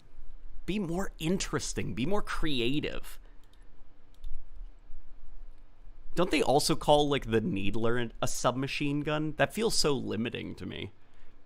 In Combat Evolved, the Needler, that thing had range to it. Think of, Two Betrayals.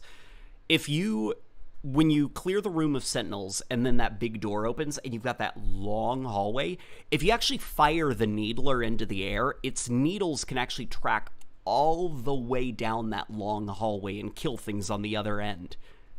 Is that a submachine gun? No, it's just a Needler. It's an alien gun.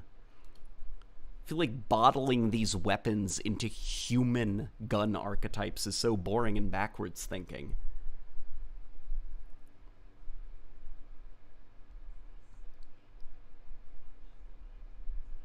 I feel like the Sentinel Beam just didn't need to reload. Just have it be, it's like a little laser thing that you ripped off of a Sentinel. You just use it until it's out of battery. And then you're like, oh, I guess it's depleted, and you throw it away and get something better.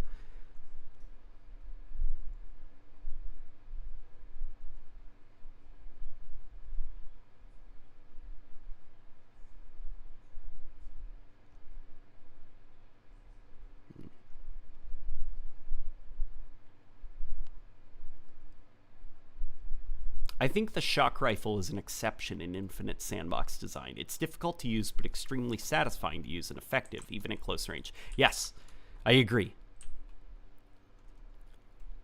The soccer rifle, or no, we were talking about the shock rifle. The soccer rifle is also cool. It's a bit boring that you reload it, even though it's, an alien weapon. I know technically, yes, you can let it cool down, but it cools down so slowly that after a couple shots, you're hitting the reload button. You're essentially reloading the weapon. And I feel like that's just a little bit boring.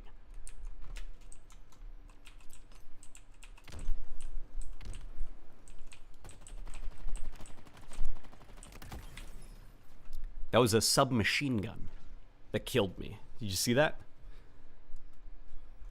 Did you say that there was a new map? There is not a new map. There is... this is what we're playing, essentially. The new map. For Arena. But this was released months ago.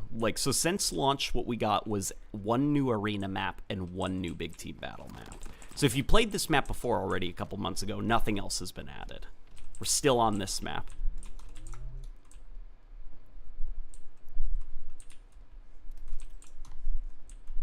Cinder Shot is my favorite weapon. I love it. Yeah, the Cinder Shot is also cool, because that's like another thing where if you want to be like okay, you're a grenade launcher that bounces. Got it. What are you going to do that makes you interesting? When you zoom, suddenly the rockets are now guided. Okay, so you have an alt fire mode. You've brought something new to the table. All right, come join the pack, Yeah, and the Cinder Shot is pretty cool. It also helps that a lot of the Forerunner weapon designs in this game slap. They look so good. The concussion rifle in Halo Infinite? Yeah, throw the concussion rifle in here. It's unfortunately a brute shot redesign, because functionally it is just a brute shot. So I guess the argument really comes down to what would you prefer to see, the concussion rifle or the brute shot?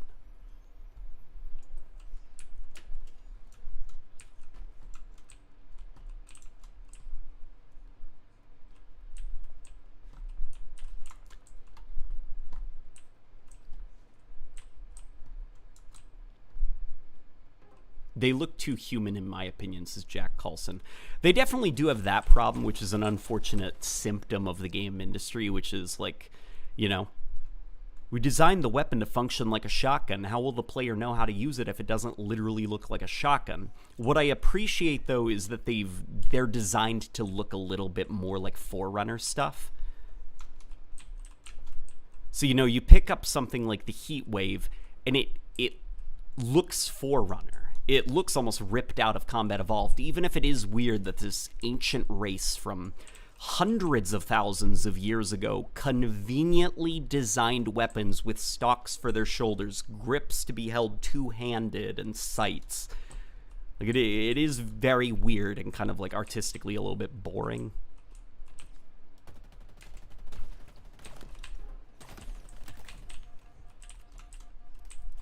But it's like, look at this thing. This thing looks like a Forerunner-ass Forerunner thing.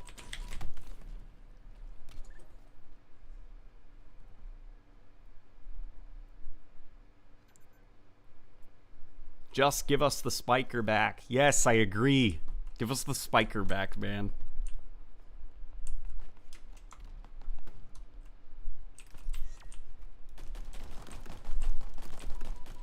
Here, I'm probably going to call it after this game, because I'm starting to get a little bit tired. Elite Falcon says, late night gaming, sup dude, I'm still here, just DM'd you on Twitter, please do check it out and pop me a message. We're excited to see your reply.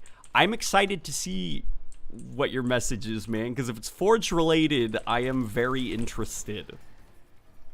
God, I spent more time forging in Halo 5 than I did playing the multiplayer. Granted, that's also the case for Halo Reach as well. I just know once Halo Infinite's Forge launches, man, it's over. It's over for me.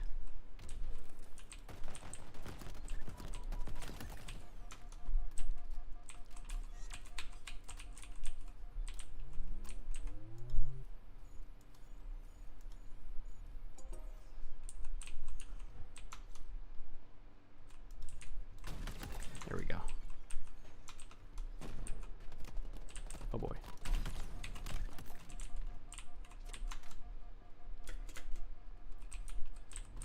Given the old Bungie lore of humans being Forerunners in the past, would it not make sense for their guns to have human proportions?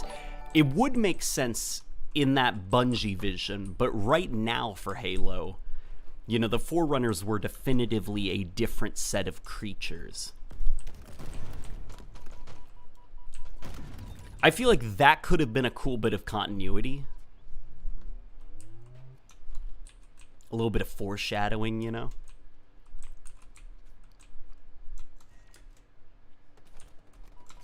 Oh boy. Damn it. The brute shot would be cool if it had extra melee damage and infinite. Yeah, that's what I'm saying. That blade, like, let us use that blade.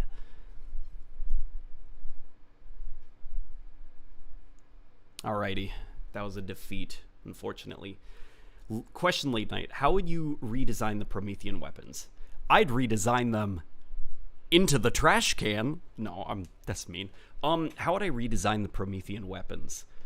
So the Promethean weapons, what I'm thinking about is functionally the Promethean weapons. The bolt shot I think was actually fine as is from Halo 4. That thing was cool, right?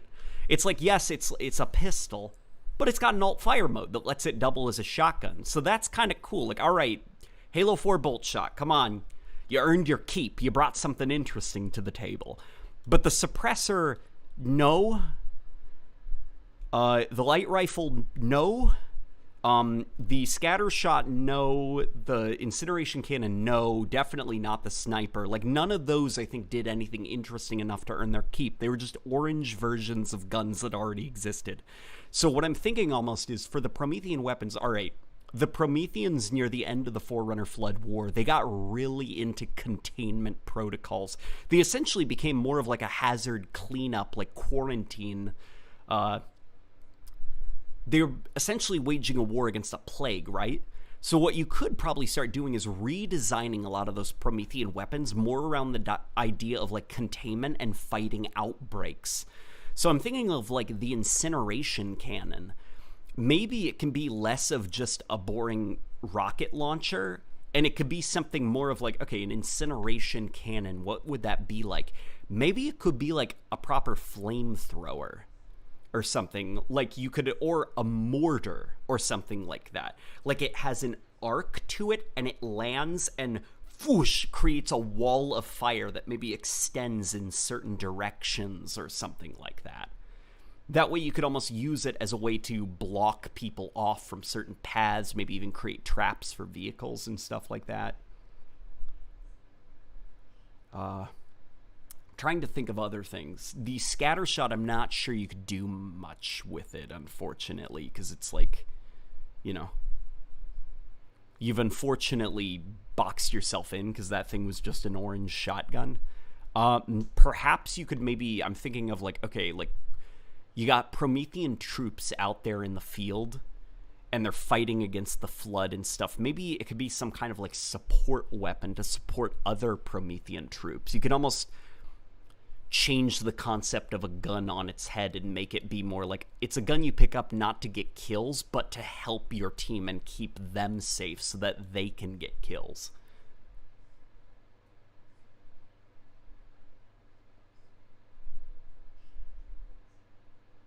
I'm not sure. Sean Kirk says, how would you make a Forerunner weapon look less human? What features make it look more alien? I'm glad you asked, Sean Kirk. So something that I think is kind of interesting about the classic Sentinel beam was how stupid and awkward the view model looked for it in Halo 2. Think of both Arbiter and Master Chief. When they pick it up, it's like they're holding it at like this weird angle. It doesn't look comfortable in their hand. Even when you're punching with it, it's like, why are you holding it like that? That doesn't look comfortable. Well, because it's not a gun. It's a chunk of a machine that you ripped off, you know? It's essentially like if a car breaks down and you open up the hood and rip out the engine and start like beating people with it. Like that's not how you're supposed to use it. He's fine. He's having fun. So a lot of like the Forerunner weapons, I feel like you need to adopt that. I'm thinking like, okay, if the Forerunners, like I'd prefer them to look a lot more alien personally. Design something that doesn't look like it was made for human hands. Think of like the classic beam rifle. It's like weird the way that you hold it. It doesn't have a scope, and it's got this weird thing that like curves up like that, and it's just like, what the hell is that? It wasn't designed for us to hold. It was designed for the jackals, and it looks very comfortable in their hands. You want to basically design something like that, where it's like, for our human weapons, oh yeah, this totally works. We designed this. But if you pick up an alien gun, it looks like the most uncomfortable thing on the planet to use. One of my favorite actual details, so Halo Infinite, for the most part, it is very boring, that it follows a lot of that, like, the alien shotgun looks conveniently like a human shotgun. Something I do actually like is the skewer. If you actually look at the Banished AI, it's got a stock and they're holding it kind of like a rifle. But for us, it was designed for brutes to use, and brutes are gigantic. But when a human is using it, this thing is so huge and unwieldy that they have to mount it on their shoulder. Like, it's got a stock and everything that we just can't use because it wasn't designed for our hands. I like that. It makes the skewer feel more alien. And same when you look at weapons like the plasma rifle in the classic games. Part of the reason I like the plasma rifle, it's not just about like nostalgia or the mechanics of it. It's also a bit about the style. When the storm rifle came in, the problem with that is it just looks like a gun made for humans. You know, it's got a stock, it's got like grip for 2 hands, it's even got a little ammo thing on the top. It's just, it's a human gun that was painted blue. The plasma rifle, though, when you see an elite like running around with this one-handed thing that he's firing so accurately because it's not ballistic, it's like weird alien technology. It doesn't have recoil to it. They can just run around with one hand. But then to us, it's so huge because it wasn't built for our hands that we have to hold it with 2 hands. And even then, it's got these like weird shark fins on the back. It's just, it doesn't look like anything on Earth because it wasn't made on Earth. That's what I like alien weapons to be designed like. I want them to feel like alien stuff, you know?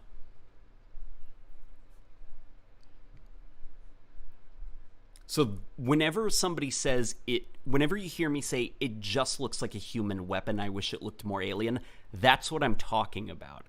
Make it feel like a weapon that was designed for aliens to use, not humans.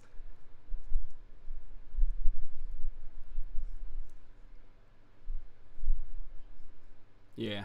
So there we go. Those are basically my thoughts. Alrighty, guys. That was actually a lot of fun. That was good conversations. Good conversations. Alrighty, guys. I shall see you all later, okay? These were really good, fun talks. Hopefully you all have a good rest of your night. Hopefully this re-upload causes some interesting conversations down below. And hopefully not a lot of arguments, but... Alrighty, guys. I shall catch you on the next video, which hopefully will go up either tomorrow or the day after. And then after that, it's the evolution of the ODSTs. Alrighty. I shall see you guys later, okay? Good night, everybody.